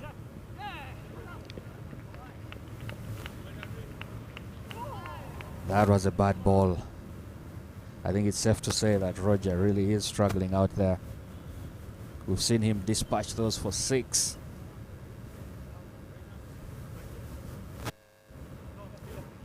But that did not click for him. That brought us to the end of the power play. 35 for no loss. Very good for the Bujjagali Rafters. But again, you don't want this game to go down to the wire. Just need under 100 runs in 14 overs. Change of is coming left round the wicket. Very good batting depth there they have.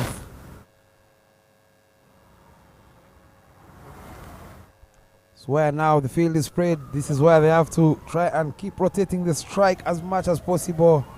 But again, we saw Falaksha struggling there, running in between the wickets. And Ramjani Alpesh comes straight after the power play into the attack from the Ginger Road. On the pads again. Not interested for the second run here.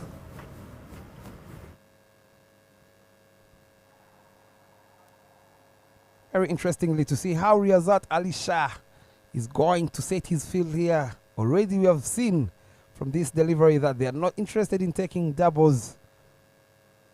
Is he going to keep one fielder closer to the bat or the batsman to keep them from taking those quick singles?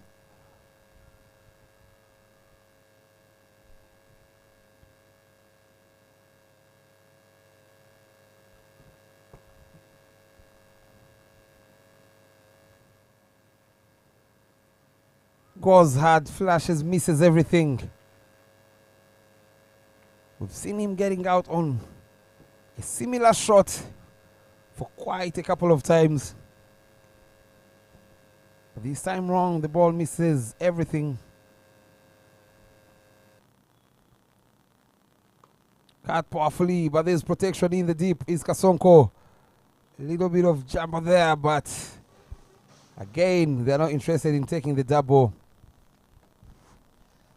Roger is still being restricted to getting ones, bringing his tally to 9 off of 20 balls.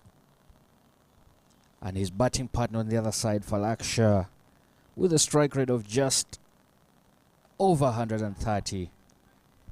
In the air, catch is the call, and catch taken by Kasonko.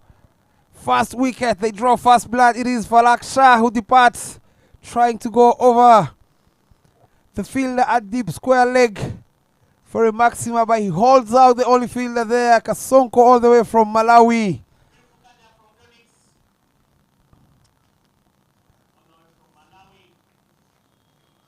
It is Karabo Motlaka coming in to bat, another left-hand batsman, the captain of Botswana. So as we can see from the replays, that ball was there to be hit, but Falaksha mistimed his strike, left it high up in the air. I think Alpesh Ramjani should be thinking and thanking the gods for sparing him that. A ball that could have easily been dispatched for 6.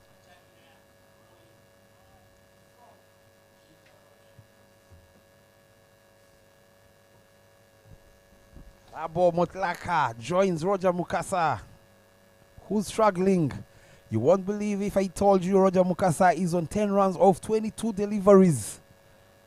That doesn't sound like Roger Mukasa, we all know, but again, his partner Karabo, yesterday, he also had a very rusty innings there. Took his time to get used to the wicket. Let's see what he has to do for his team this time round. Bujjagali Rafters would very hope for him to have known the wicket very well as he gets off the mark with that flick through mid-wicket for a single. Straight away off the mark on the pads. Not sure why the Kayakers Raptors are bowling a lot on the pads. Alpesh Ramjani, another one of the Cricket Cranes players, a man who made his debut for the national side at the Africa T20 Championships in South Africa in 2022. A tournament that saw him contribute with the bat and with the ball, eventually seeing him walk away with his first medal, winner's medal. He comes back here to partner with Riyazat Ali Shah, his partner in a local cricket club in Kampala. They were also crowned champions of the Men's National Cricket League last year. I think we can say he is enjoying the wins a lot more.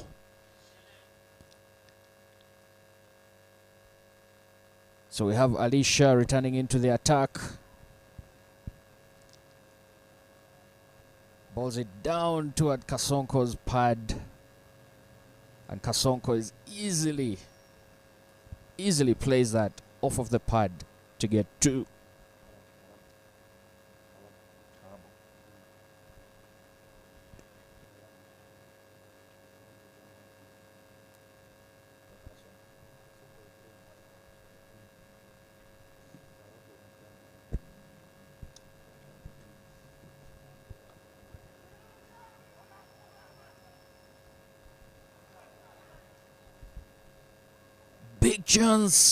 Big chance for a run out there.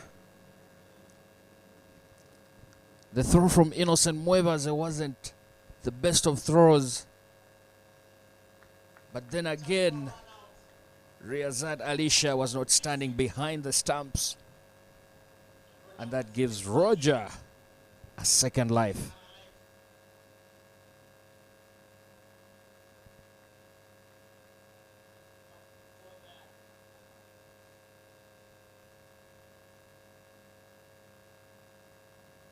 I think Roger is a little too eager to rotate the strike with his partner.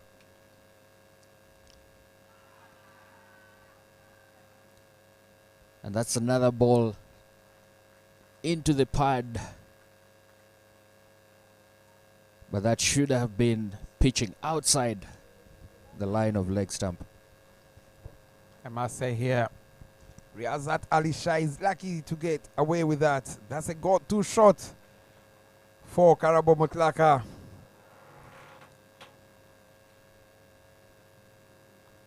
Very good wrist player.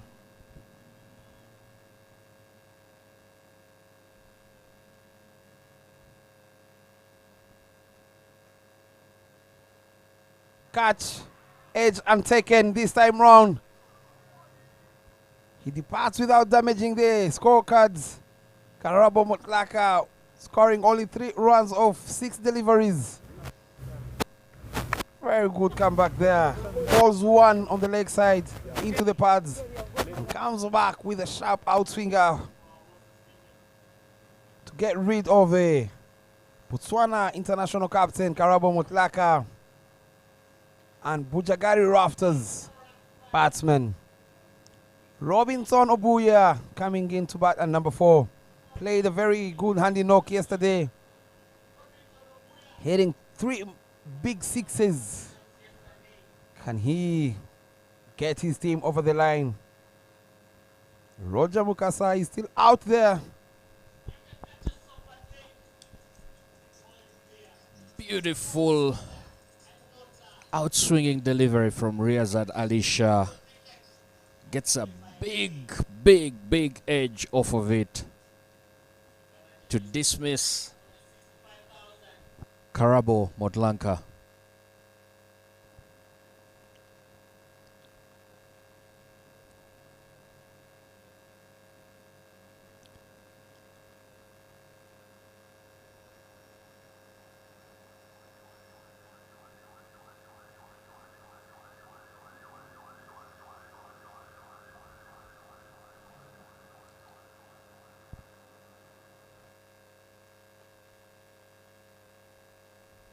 Robinson Obuya, who walks in, initially started off with a single, and he's been gifted a second run off of his first ball that he's faced, bringing that score to 42 for 2 after 7.5 overs. It's the last ball of the over. Still Robinson to face it. And we all know Robinson is the kind of player that can hit them hard. Though he seems to be taking a reserved approach in the early overs of the game. 42 for 2 after 8 overs.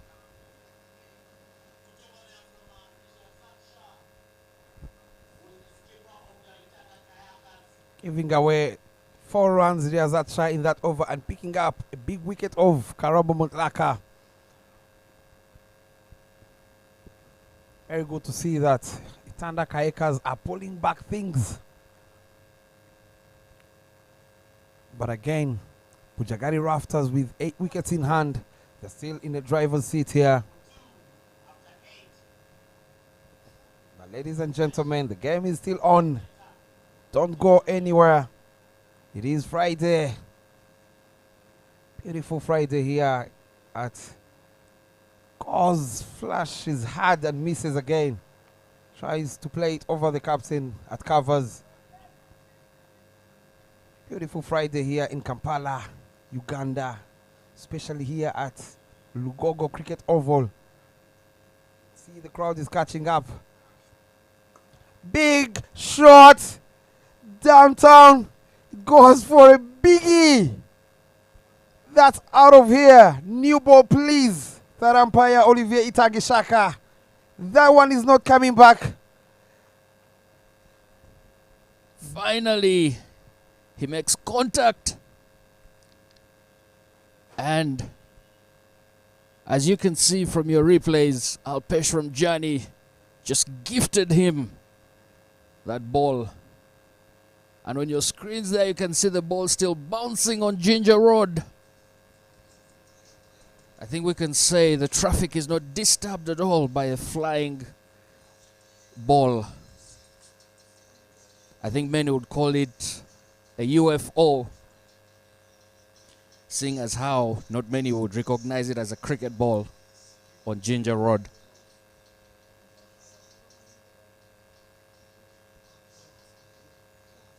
To our sponsors, thank you.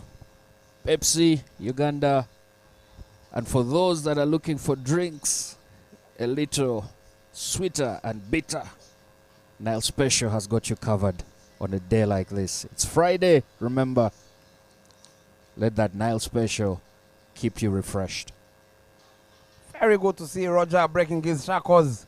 Ladies and gentlemen, if you're watching all over the world, that 6 is still traveling. If you know Kampala well, that ball is at Thrones in Bugorobi, still traveling. That was a huge 6. Connected it with perfection. Very good to see Roger breaking his shackles. He jumps to 16 of 24 deliveries in no time. Can he play a match-winning knock here for his team? He has the experience, he has the power, he has the timing. Short ball, cut away powerfully. Chest is on and races away to the boundary, back to back. 10 so far in 2 deliveries.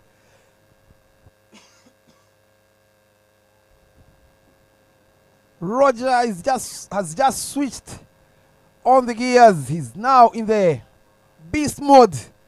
20 of 25 in no time. Back to back boundaries.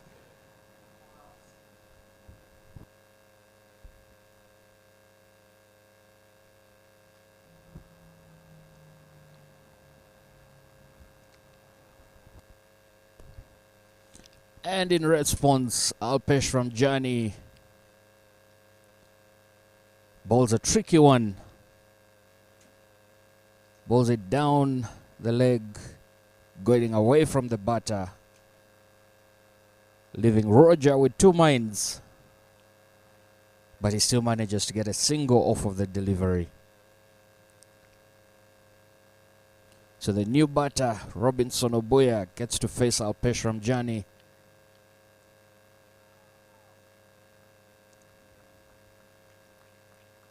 Plays the front foot, defensive. He looked to try and get a single, but Roger says no. We already have 11 from the over. Beautiful delivery to end the over. But Roger will be the happier of the 2 batters,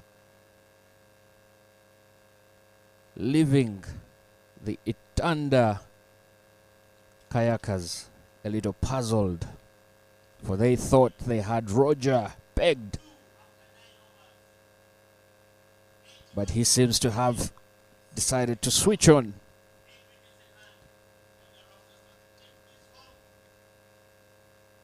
.53 for 2 after 9. It is a double header for Itanda Kayakers today, who later this afternoon are taking on the CP Trekkers, who hasn't registered a win in this tournament so far. And the equation has gone down to 81 runs needed in 11 overs, or you can call it 66 balls with 8 wickets in hand. Required run rate is at 7 point. Big shot again over the fielder at Longon. Longon, who can watch it sail over him. Roger Mukasa in the beast mode. My, can we say he drove that beautifully. Plays a beautiful on drive for 6, getting the maximum. It's business time for Roger. Riazad knows that. Balls it short, but Roger is able to guide it down, get a single, and rotate that strike.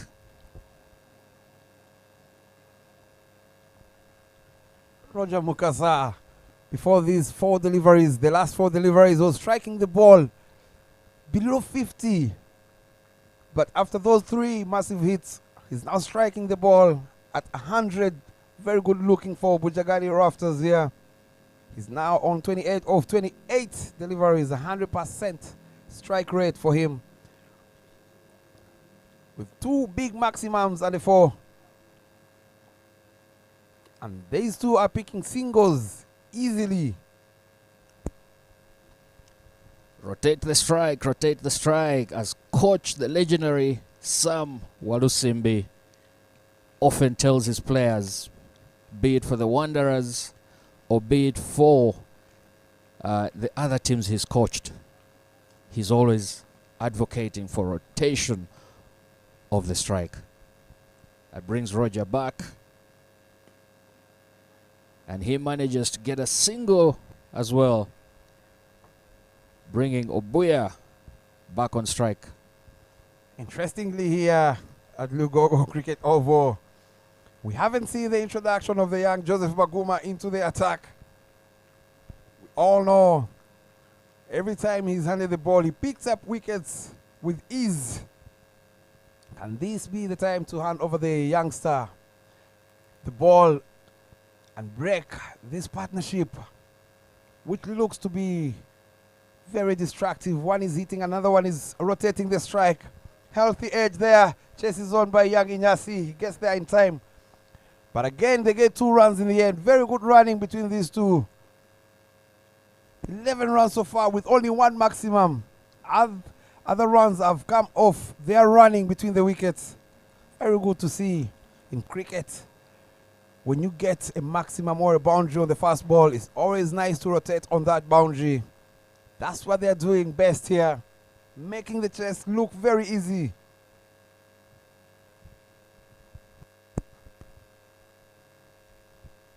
I think it is safe to go with Roger Mukasa. Oh, he bowls it short. Bit of a miss time from Obuya. but they still managed to get one. We have seen Obuya hit those out of the park, but not in this occasion. End of the 10th. At the halfway mark. The score is 65-2.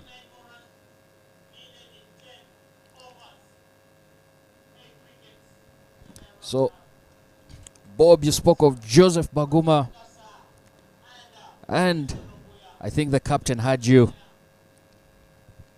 and he's decided to introduce Baguma, the under-19 prospect, brilliant off spinner who is already playing with the national side.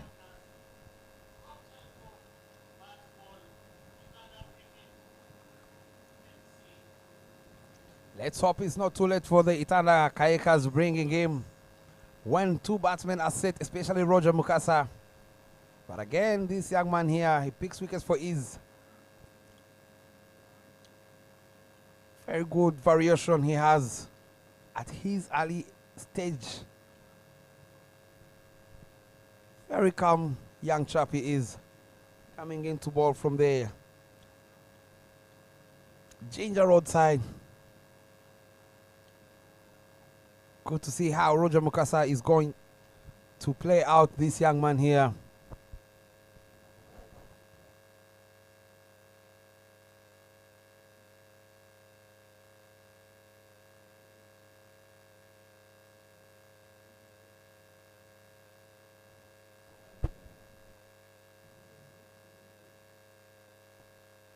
Straight away, swing and a miss from Roger Mukasa. A little bit of change in field there. Riazat Ali Shah goes to deep square leg there. Three fielders on the leg side. Don't go on long off, deep square leg. And deep mid wicket for young Baguma. Can he deliver for his team here and break his partnership? Goes hard and goes big. That is out of here.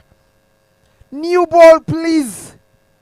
At this rate, we might just have to use a full box of balls. Baguma balls it straight into the hitting areas of Roger with his long reach. Picks it up beautifully. Down to cow corner. 6 more. I think those who are having an early lunch at the restaurant by the tennis courts must have been surprised and shocked at the sound of a ball dropping on the roof of the restaurant. What a massive hit that was. A lot of job to be done by the third umpire, Olivier Intagishaka there. Coming in every hour after 6 or maximum from Roger Mukasa, who is on 35 of 31 deliveries. 3 maximum on the boundary. You see, Bob, with the inclusion of the under-19s on all these teams, Joseph Baguma, who is not only under-19, but also playing with the senior side, seems to be following the path of the legendary Frank Nsubuga. Frank Nsubuga debuted for the national team at the age of 16, and Joseph Baguma, just a year older, debuted for the national team at the age of 17.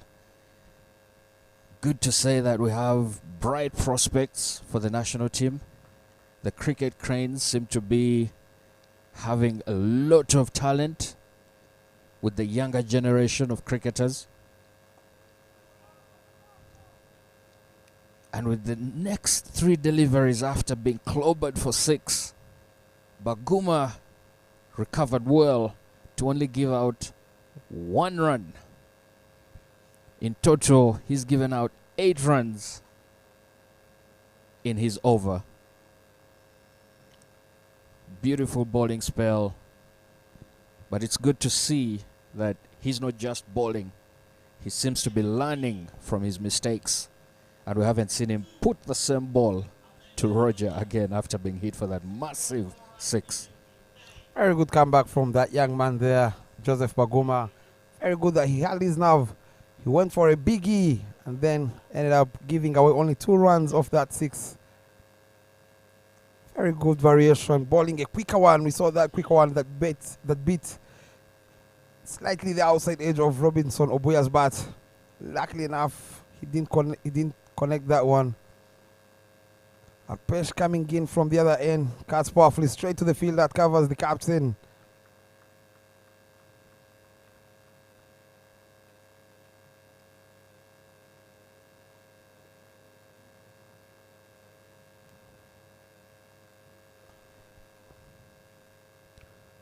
In the slot, straight, powerfully driven. Puts in the dive. But the dive goes in vain. Roger Mukasa, a.k.a. Papa, is dealing in boundaries and maximums.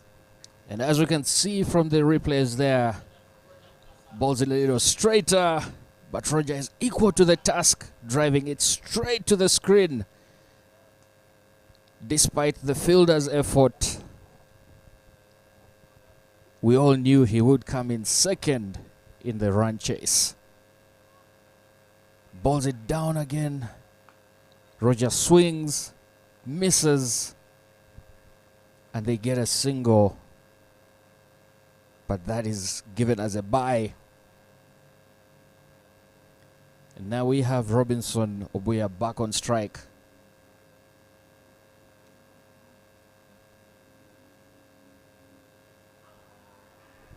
It's a big shout, big shout, big shout. The umpire likes it. Gives him out. Leg before wicket. And we can see Robinson unhappy with himself. Looking at that on the replay, goes across the line. Cricket terms, that is called plumb. Dead. Much needed wicket. Let's hope the Itanda Kayakers, it's not too late for them. They need the wicket of Roger Mukasa, who is on 40 of 35 if they are yet to defend their score. But again, the required run rate is at 6 runs and over. Every team in this world chasing, when you have a required run rate of 6 and 7 wickets in hand, you would rather tell your 3 last batsmen to pad off and go have an early lunch.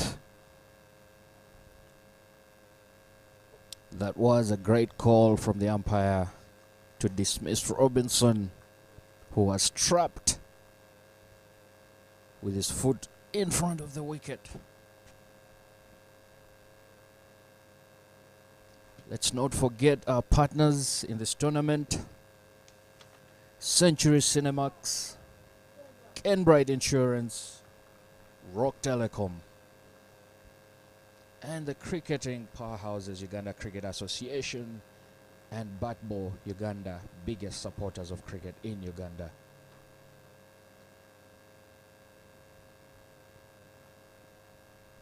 Off the mark straight away, Kakuru Cyrus with that sweep. Talking about these youngsters here, Kakuru Cyrus, he's been struggling to get runs.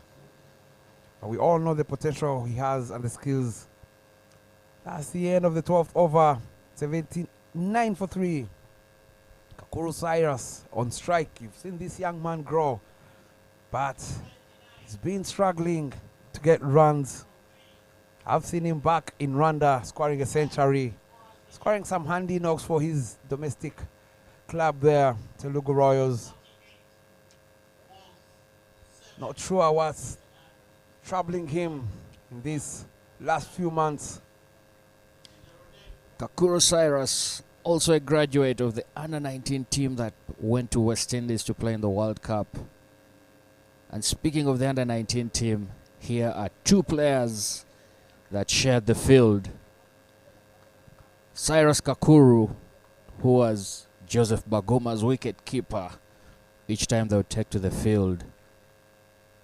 These 2 seem to have an understanding of each other.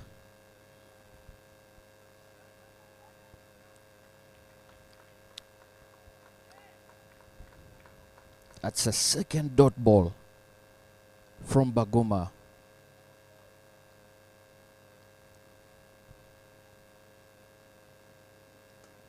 Oh, beautifully struck. Gets down on one knee. Picks it up. Maximum again. Look at that on the replay there. Was it? Tries to ball a leggy there. Held his nerve. Good shape there. Big six there to the Kalkon region.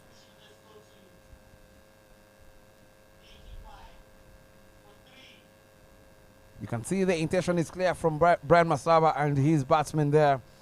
They don't want to get this game down to the wire. Finish as quick as possible. Only 49 runs in 45 balls with 7 wickets in hand.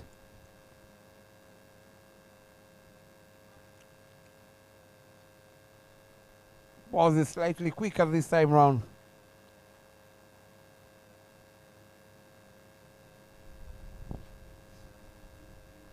And this is the beauty of this format, T20 format here.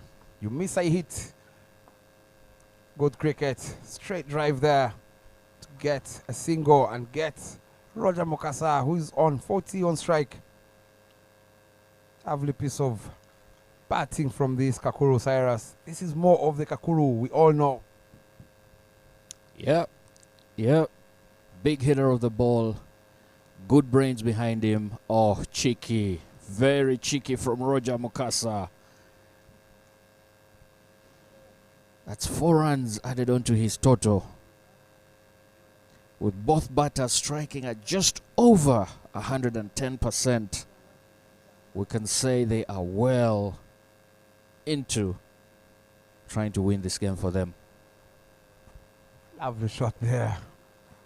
Past time he has played a cheeky shot and it comes in the 13th over. Very sensible batting here from Roger Mokasa, leading from the front, leading the whole batting unit.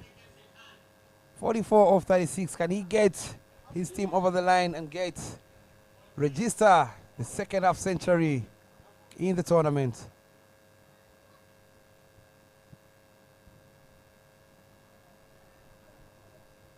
Quick run there. Yeah, they're going for a second one. No, it's a call from Roger Mokasa.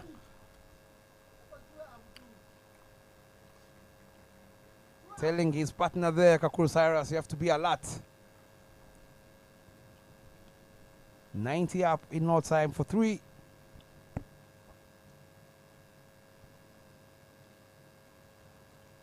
Ramjani bowling his last over of his quarter. Cut away again powerfully. 2 is the call. They are running very hard. Pasco Murunji. What a throw from the young man there, Pasco Murunji.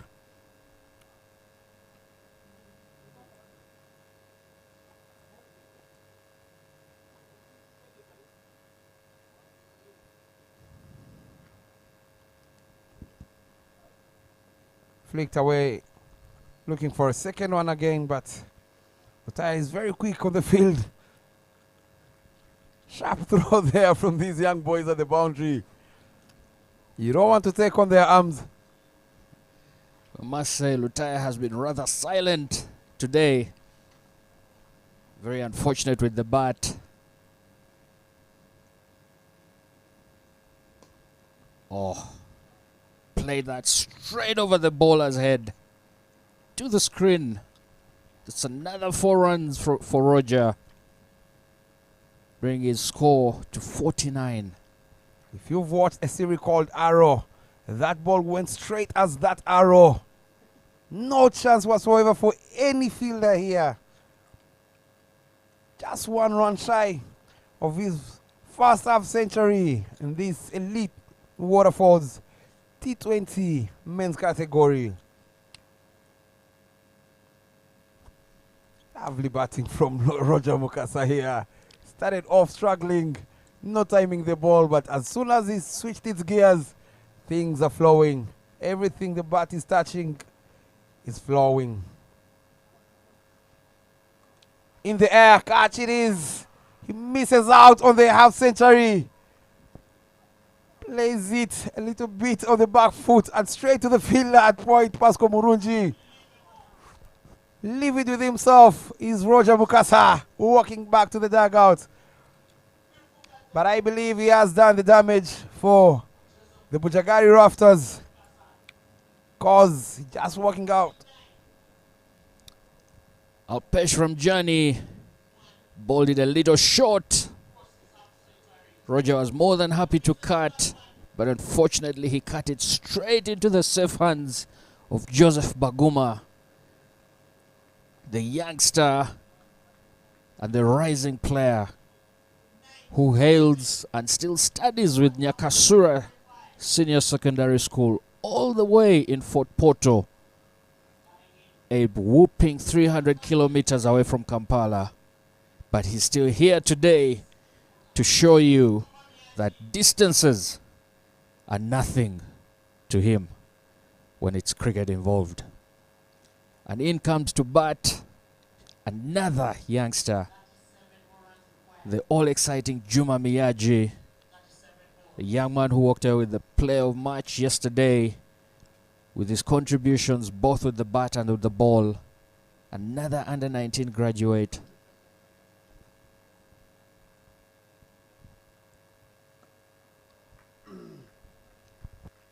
We've seen that a couple of times. Juma Miyaji doesn't go for the fast, very ball he faces. And that's the end of the 14th over. 97 for 4.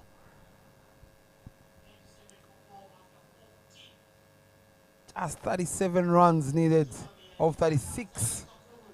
6 wickets in hand.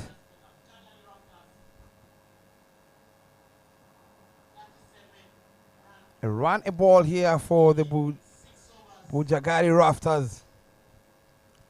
So in the action there are 3 players who all played with the under-19 team. All youngsters, all whose captains have given them the mantle to take this game on for them.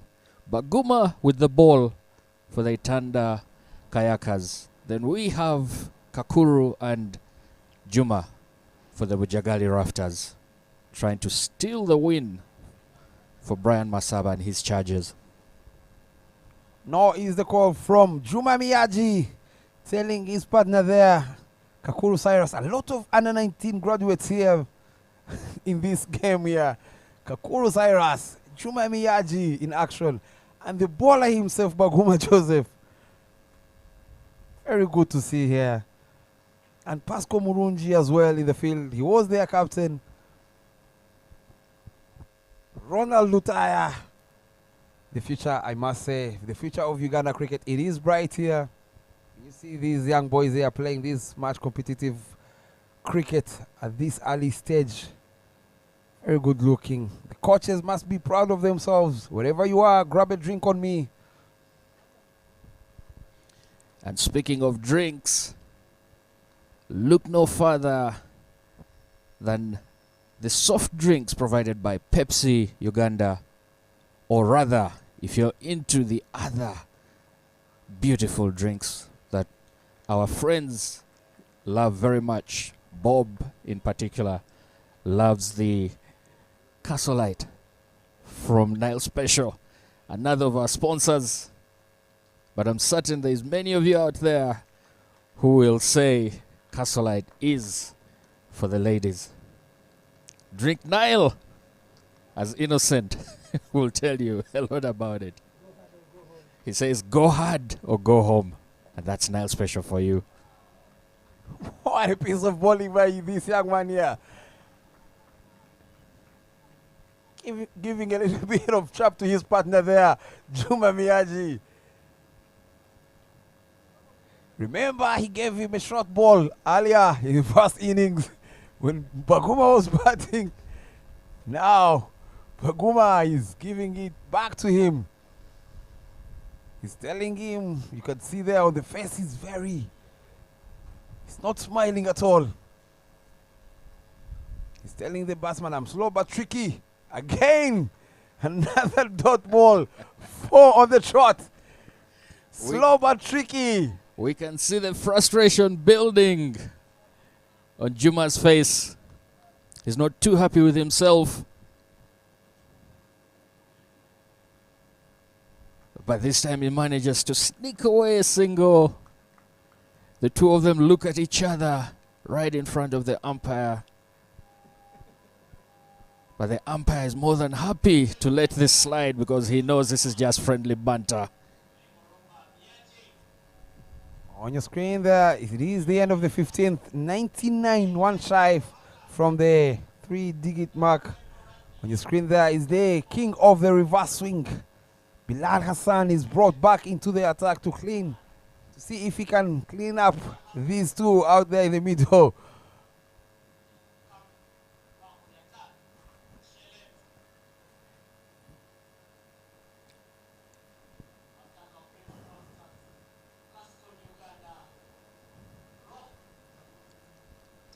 Itanda Kayakers need a miracle from here if they're to defend.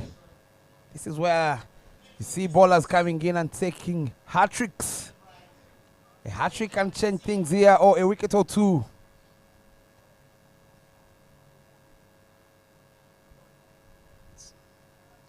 Let's wait and see how Juma Miyaji is going to play out this over of Bilal Hassan.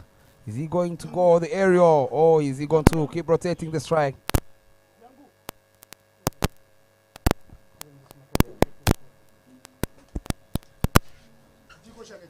Another 5 overs. It is either magic time for the bowler or movie time for the batters. And speaking of movies, Century Cinemax has got you covered for the latest movies. So if you're looking to entertain yourself later in the day after a good game of cricket, just walk to Acacia Mall, walk into Century Cinemax, buy yourself a ticket, and enjoy the latest movies showing today. Kuro Cyrus on strike, 11 of 9 deliveries.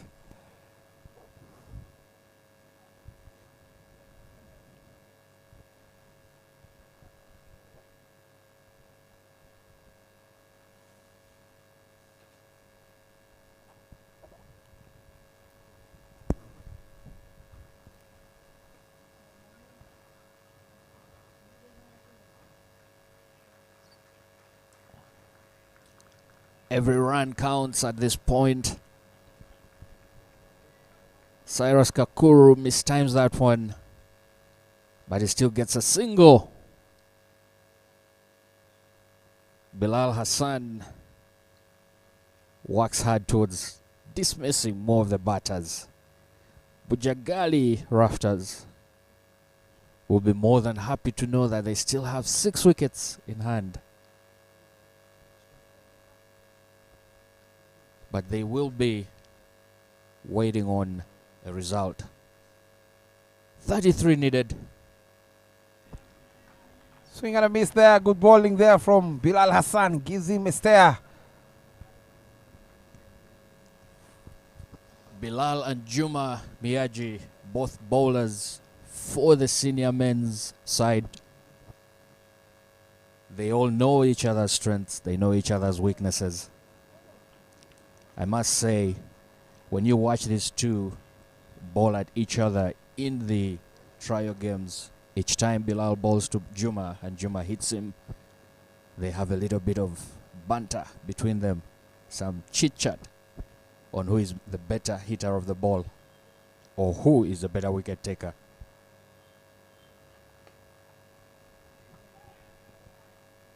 Run out chance. Misses that. Juma Miyaji was a goner.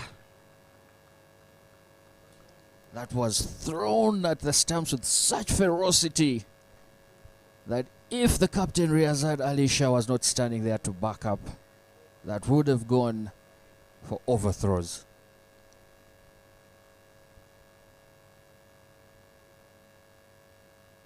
That was going to be, talking about the overthrows, that was going to be the first ever overthrow I've seen that goes for 1 bounce.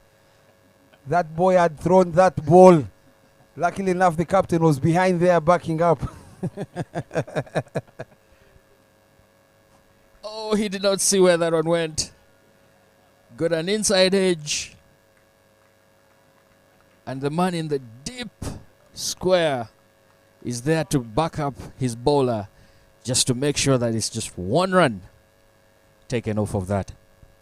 Very good bowling there indeed from Bilal Hassan, just giving away only 4 runs in this over, not giving room to the batsman. Last over coming, we all know last ball, I beg your pardon, coming. We all know these last balls can be very cruel. It can be a wicket, it can be a maximum, it can be a boundary, it can go either way around. Oh, he plays it with comfort straight to long on for a single. Very good, sensible batting. Juma Miyaji. Talking about this young man here, Juma Miyaji. As we see the end of the 16th over, 104 for 4. Talking about Juma Miyaji. You've seen most of these young boys here grow. Juma Miyaji started as a tail ender who can bat, a bowler who can bat. But now, when you look at his scores and the way he bats, his approach, the intensity, he looks more of a proper batsman to me. Yes, Bob. Juma is a lot happier lately to have that responsibility given to him. The coaches seem to have faith in his ability to strike that ball. And he is more than happy to take on that role of a batter. This is the over, ladies and gentlemen. Baguma has been given his last over of the quarter. Miyaji on strike. Into the block hole as a spinner. Very lovely to see this young man. Gets a single. Straight to the captain at long on for a single. I think Juma at this point would be asking Cyrus to give him a single. It seems like he has some bit of unfinished business with Baguma. Oh, oh wow.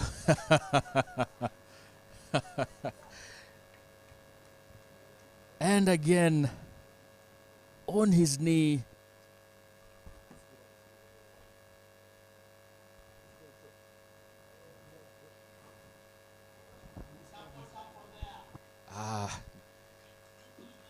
The captain, Alisha, misjudged, mistimed that.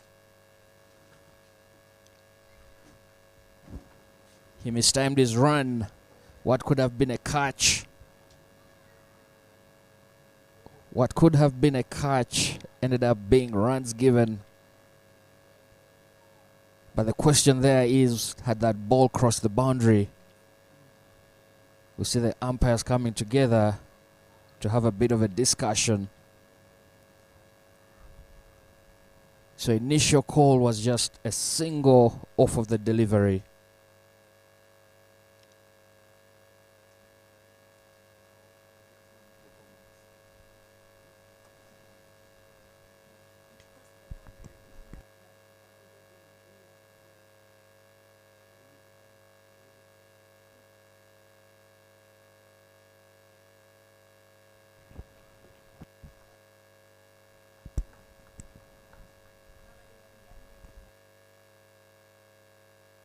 Look at that on the replay, ladies and gentlemen. Mistimed that one. One bounce for 4. This time round he goes downtown area over the bowler's head. No chance whatsoever for any fielder.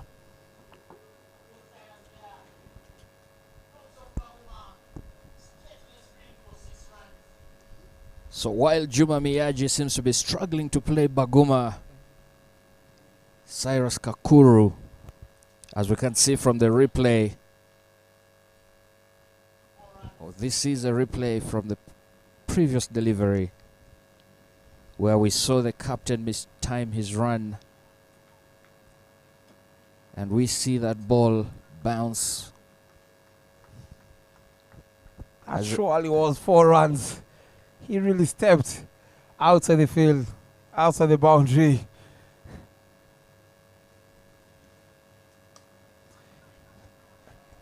Catches the call.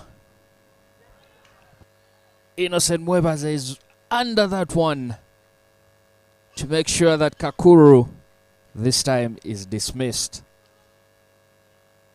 That brings an end to his innings. Baguma wins the battle this time. Juma Miyaji still standing, but he seems to be struggling with 6 off of 12. Not the Juma we saw yesterday, Bob. Definitely not the Juma we saw yesterday. Absolutely. Very good for... But credit goes to Joseph Baguma, holding his nerve here, bowling the death overs.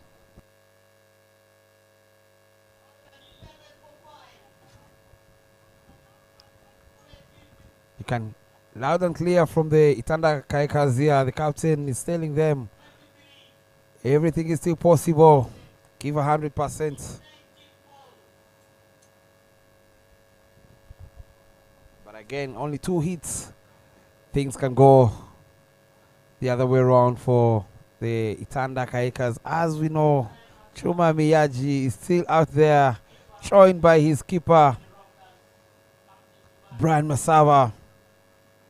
Record run rate is at 6 runs.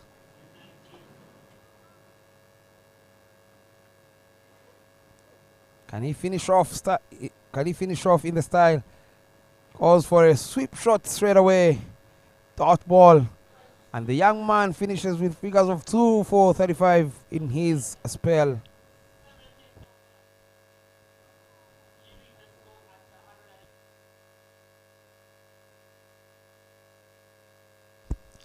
$111 for 5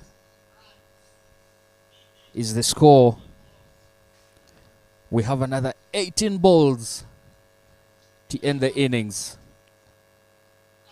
The Bujjagali Rafters require another 23 runs in the 18 balls.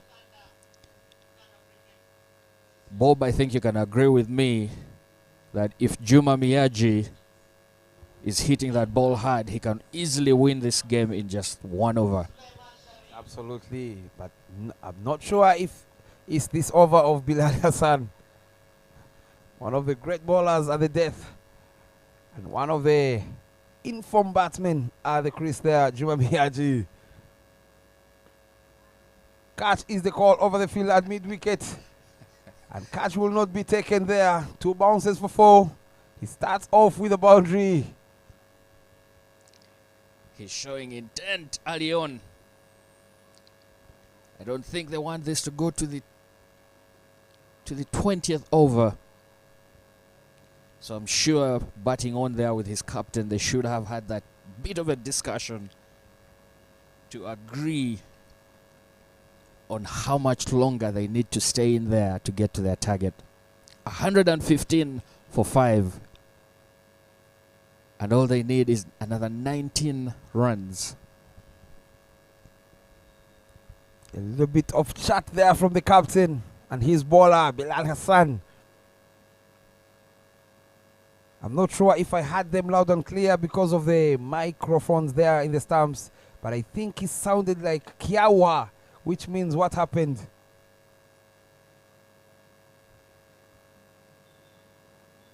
Can he get the big fish here? Loud appeal there. Umpire not interested.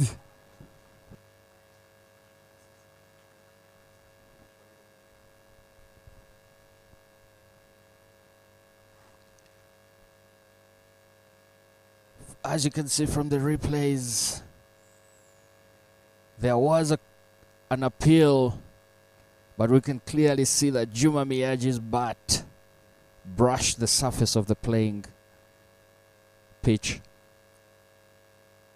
We have, as I will tell you this for a fact, as umpires, we have often been ostracized when it comes to such decisions. Players will be very certain that it is out. But when you look at the batter's body language, and if you're certain of your decisions, when you stick to your call and say not out, you will be vindicated at the end. Bit of a fumble from Lutaya, who has favorably been renamed Lutafire. I don't know whether that's from his time in the West Indies, but we all know each time somebody says Lutafire, that is when he's batting. We haven't seen that much of him in the field to associate the nickname to his fielding prowess.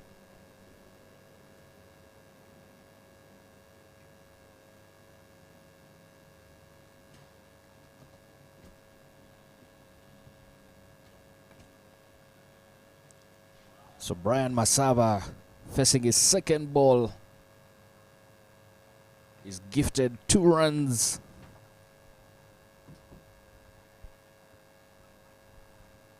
Played it to the point region, only to have the youngster Joseph Baguma misfield.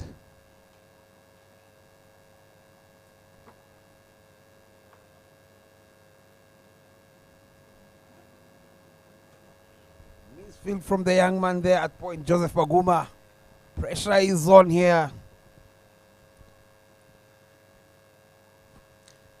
16 needed off of 14 balls.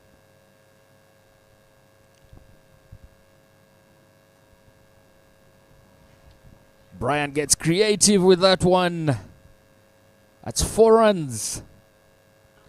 You might have thought he was out with his girlfriend having ice cream. Very good shot there, Brian Masaba there. Putting everything behind the ball. Gets enough connection there. 1 bounce for 4. I think we can say he used his bat as a spoon. Scooped that up to give him 4 runs, or rather 4 helpings.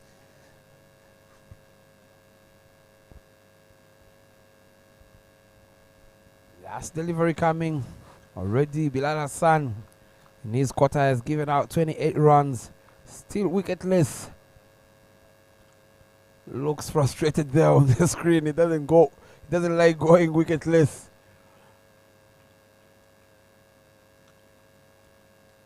He has shined everywhere, but he's not getting the reverse.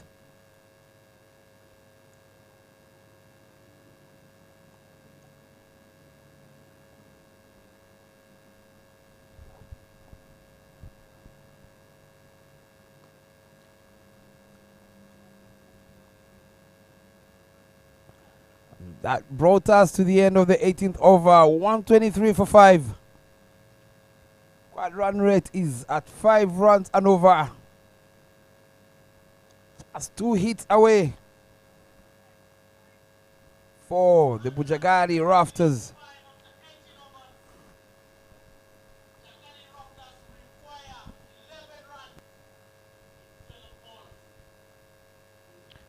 Nyasi Nirenga Nyarwanda International coming into ball from the Ginger Road end.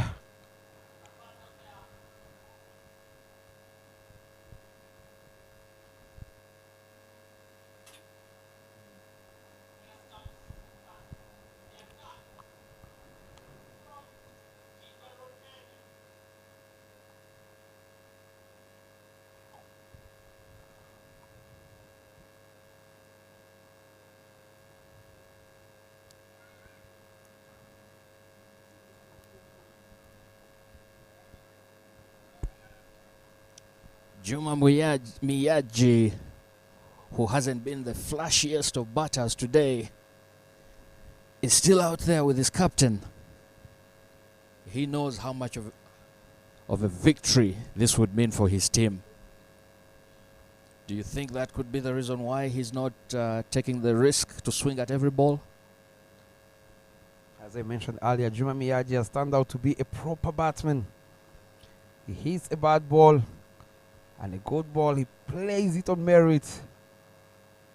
Very good batsman he's turning out to be so far.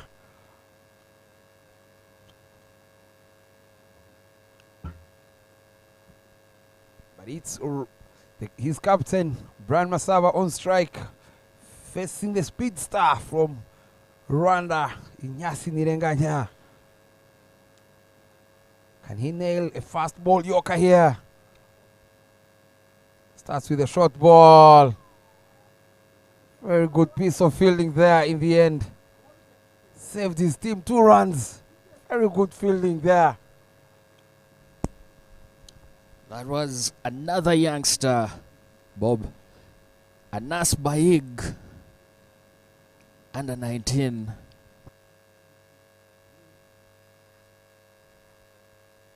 He's a great prospect. Great prospect for the sides, both under 19 and for the senior side.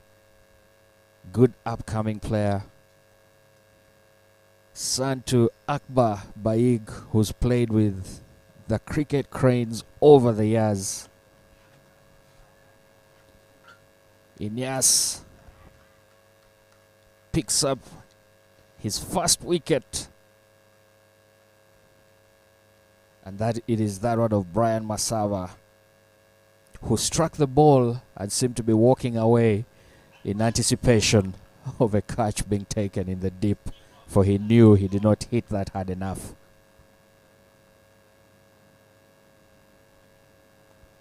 And look at him, he's livid with himself. He knew he can do much better than going for a big 6.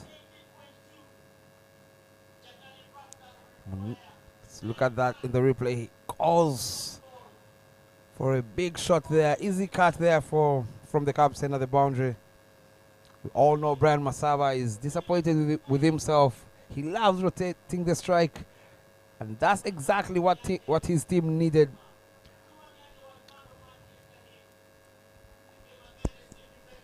And in walks another youngster, Munir Ismail.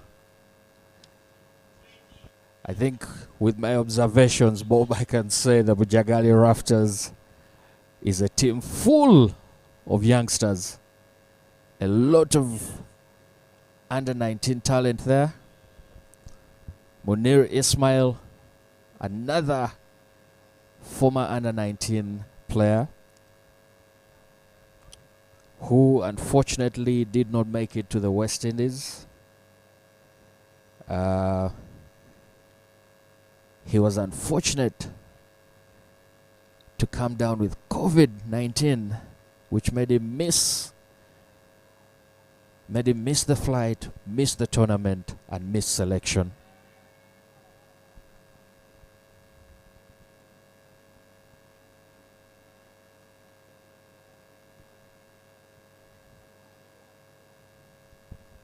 Off the mark straight away, Munir Ismail.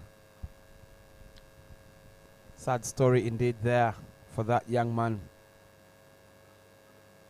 Always want to take such opportunities and make good use of them. But unfortunately, it was COVID.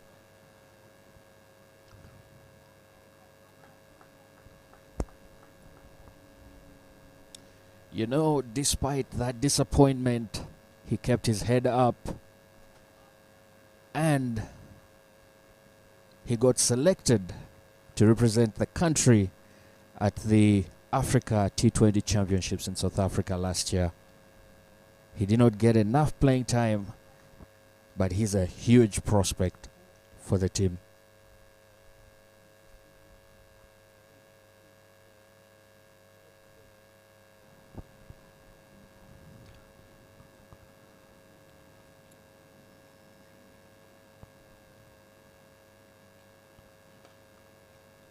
Looked away hard. They're looking for a second one, but no chance. Game on. By the looks of the way these Itanda fielders are fielding here, if they go into the last over needing anything above 4 runs, this can be interesting.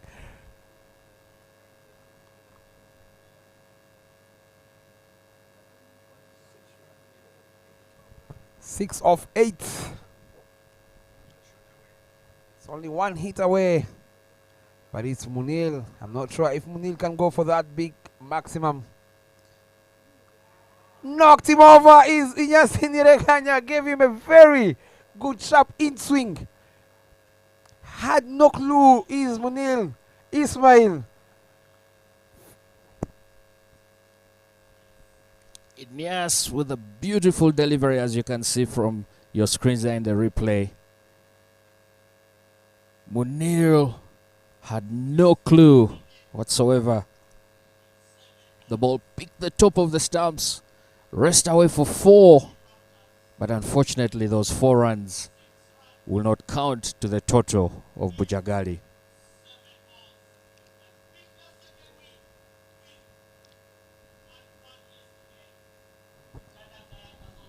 It is the hero in the first innings with the ball. Suboga Siraji walking in. Can he deliver? It is 6 runs off 7 deliveries. I think looking at Siraje walking in, Inyas could be thinking probably give him the same ball. But let us see. Munir came undone by his feet, for he did not move his feet enough. And he got trapped with no clue on how to play the ball. Siraji, on the other hand, slightly older than Munir. You could say he's played cricket a lot longer. He might just have what it takes to play this last delivery.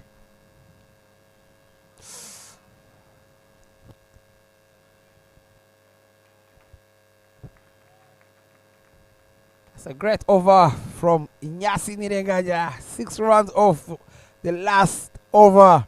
Game on here. Just 1 hit away.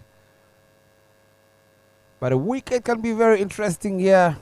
It is Miyagi to face the fast delivery of the last over. Bilal Hassan has finished his quarter. Inyasi Nirengaja has finished his quarter. Has to be the captain himself to bowl this.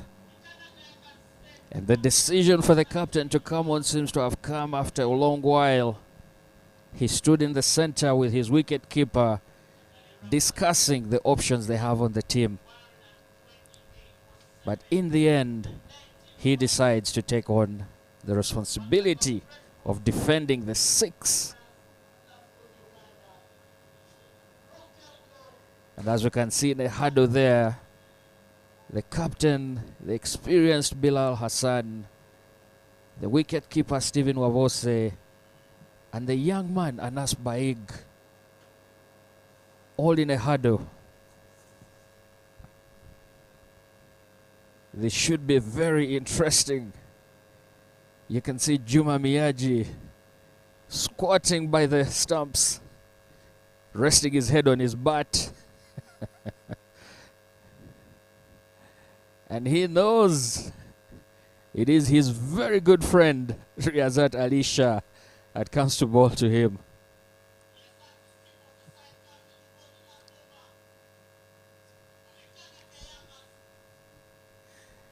Juma Miyagi is well aware of his ability.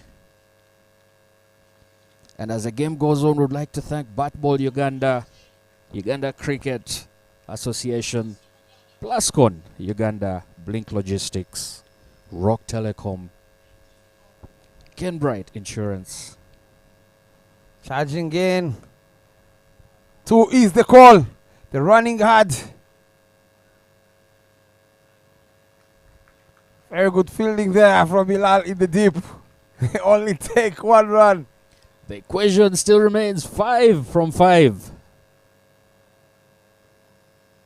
It might look like they're just going to look for that single every ball. That is good enough for them to win. But we all know that this can be won with just a single delivery. The field is changed again.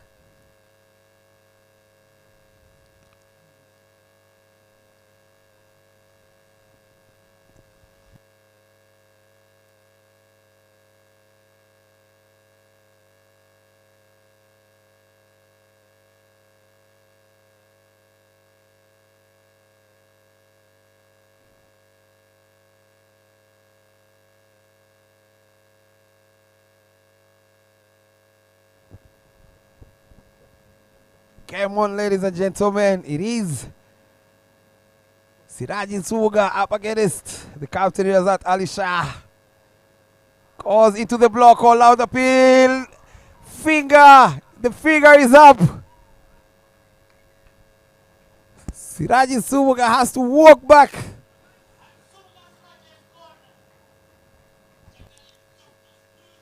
That is for 8 now. 129 runs for 8. That leaves Itanda needing 2 wickets to win this game. But on the other hand, Bujjagali needs 5 to win. Alisha chose to bowl it full. He bowled it full to Sirajan Suga, who shuffled right across the stumps, and he left the umpire with no choice but to give him out. Henry Senyondo walks in.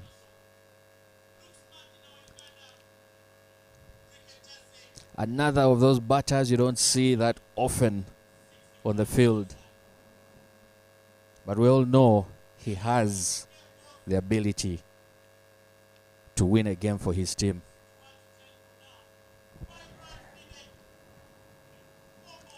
Henry Senyondo on strike, left arm orthodox and right hand batsman. Can he do the trick here for the Bujjagali Rafters? Can we have a fast super over here in this Waterfalls elite? Balls down the leg, run out chance and misses it, and they're going for, yes, they are running for the second one. He doesn't want to face his Juma Miyaji. Those are 3 runs. It is done and dusted now. 3 much needed runs. 3 much needed runs for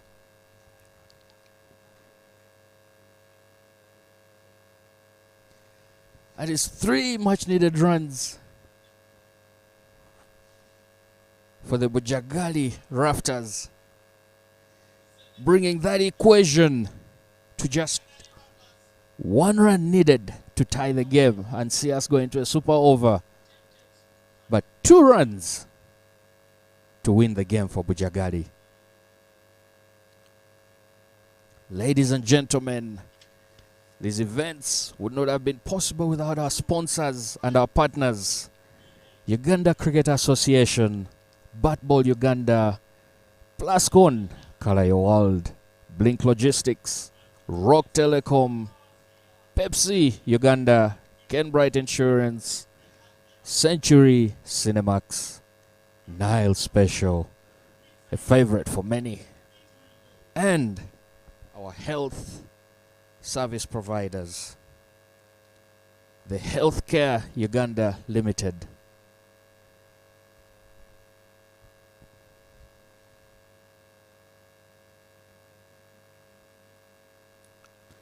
Ladies and gentlemen, stay tuned to your TVs, stay tuned to your devices where you're watching this game, be it in Uganda, be it across the globe, for we have something very special for you.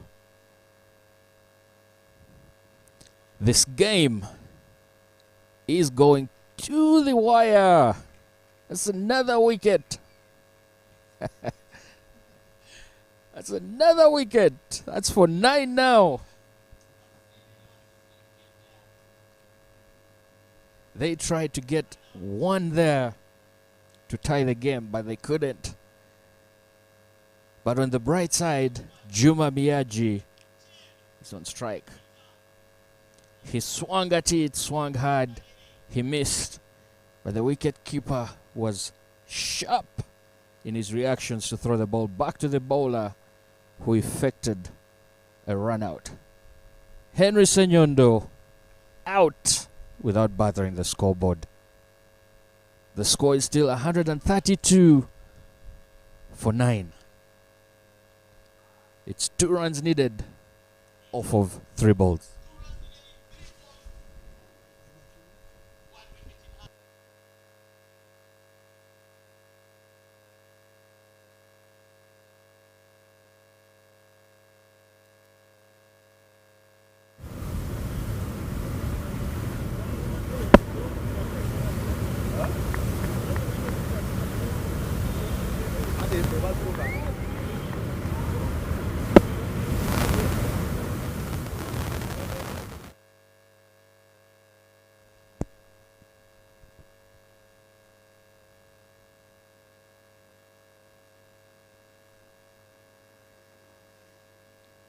This anticipation.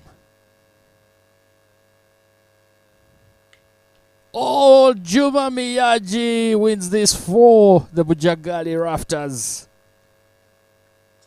Strikes it hard, 4 runs. And that's the end of the innings.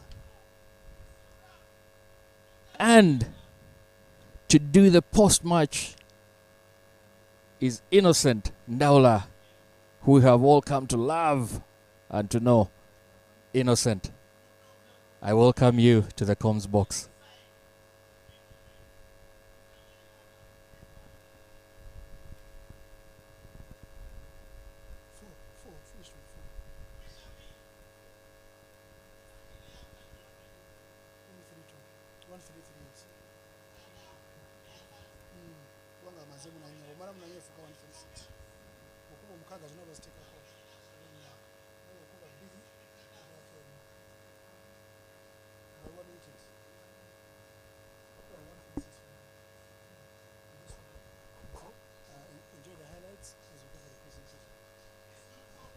Ladies and gentlemen, Bujjagali Rafters take this home, leaving their record at 100% from 2 games.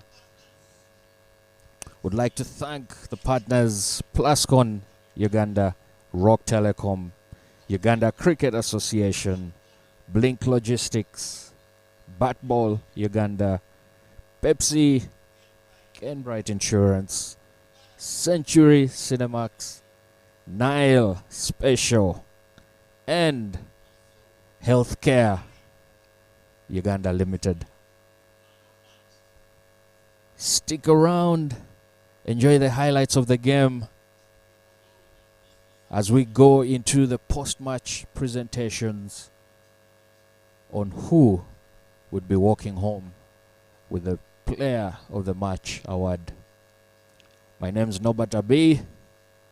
Thank you for being with us, and we look forward to the afternoon game that starts at 2.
Match number 3 was between the Itanda Kayakers, who are having their double-header day today against the Bujjagali Rafters. First things first, losing captain Riyazat Alisha, please come through for one quick questions.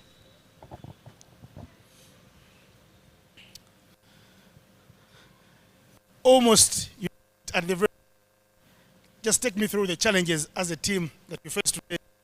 Especially in the morning, the wicket was not easy to play, and the score we did 134. It was not enough for the evening wicket. Especially, we should have bet score 150. It was winning target 150, but we were less from 15 runs.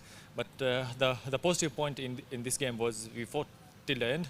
That was a positive point, and towards next game, we have one more big game. So we want to keep those positive things to carry to the next game. Yeah. You won yesterday.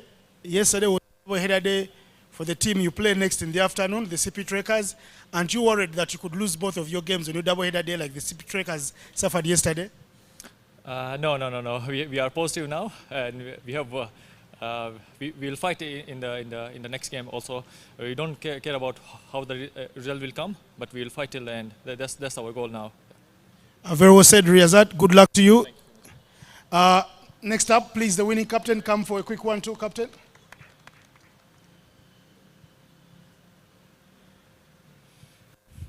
Who played Brian, the only team to stay with a clean slate, 100% record for your Rafters from Bujjagali. Take me through the game quickly. It was important for us to show up today, build on what we did yesterday and try and pick up the win. So I'm very happy with the result. Obviously, the game was a bit tight at the end, but it was important for us to get across the line. You take a rest. Tomorrow you bounce back with 2 matches. How do you look to go about the days? Pretty much the same. We'll keep it simple. It's one game at a time. So first one game, we'll do what we've been doing. I thought today we bowled really well, fielded better than they did, and that was the difference in the end. So we'll look to do that again tomorrow. Thank you very much, Brian. Good luck to you tomorrow. Enjoy your rest. Don't give the guys drinks. To give out the Player of Match award is the captain of the Rwanda women's team, Diane Marie Bimenyimana. Please come through.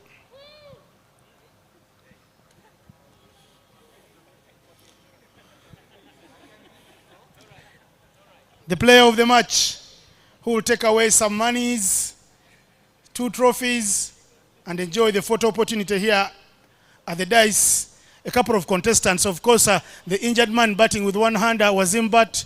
Very good knock for you, 34 there.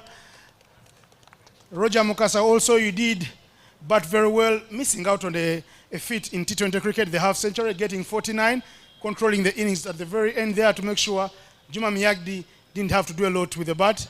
But the player of the match is a person who bowled his quarter, went for 29 runs and picked up 4 wickets, Siraj Nsubuga.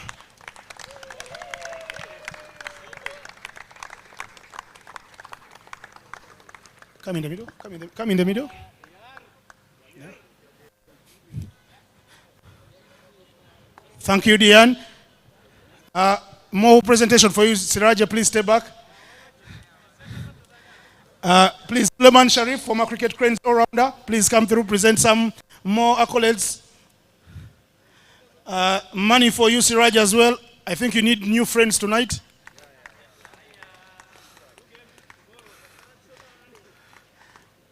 Smile, you guys are live on TV. Well done to you, Suleiman Sharif, and your community for making sure we have money. Please, Raj, stay around for one quick one.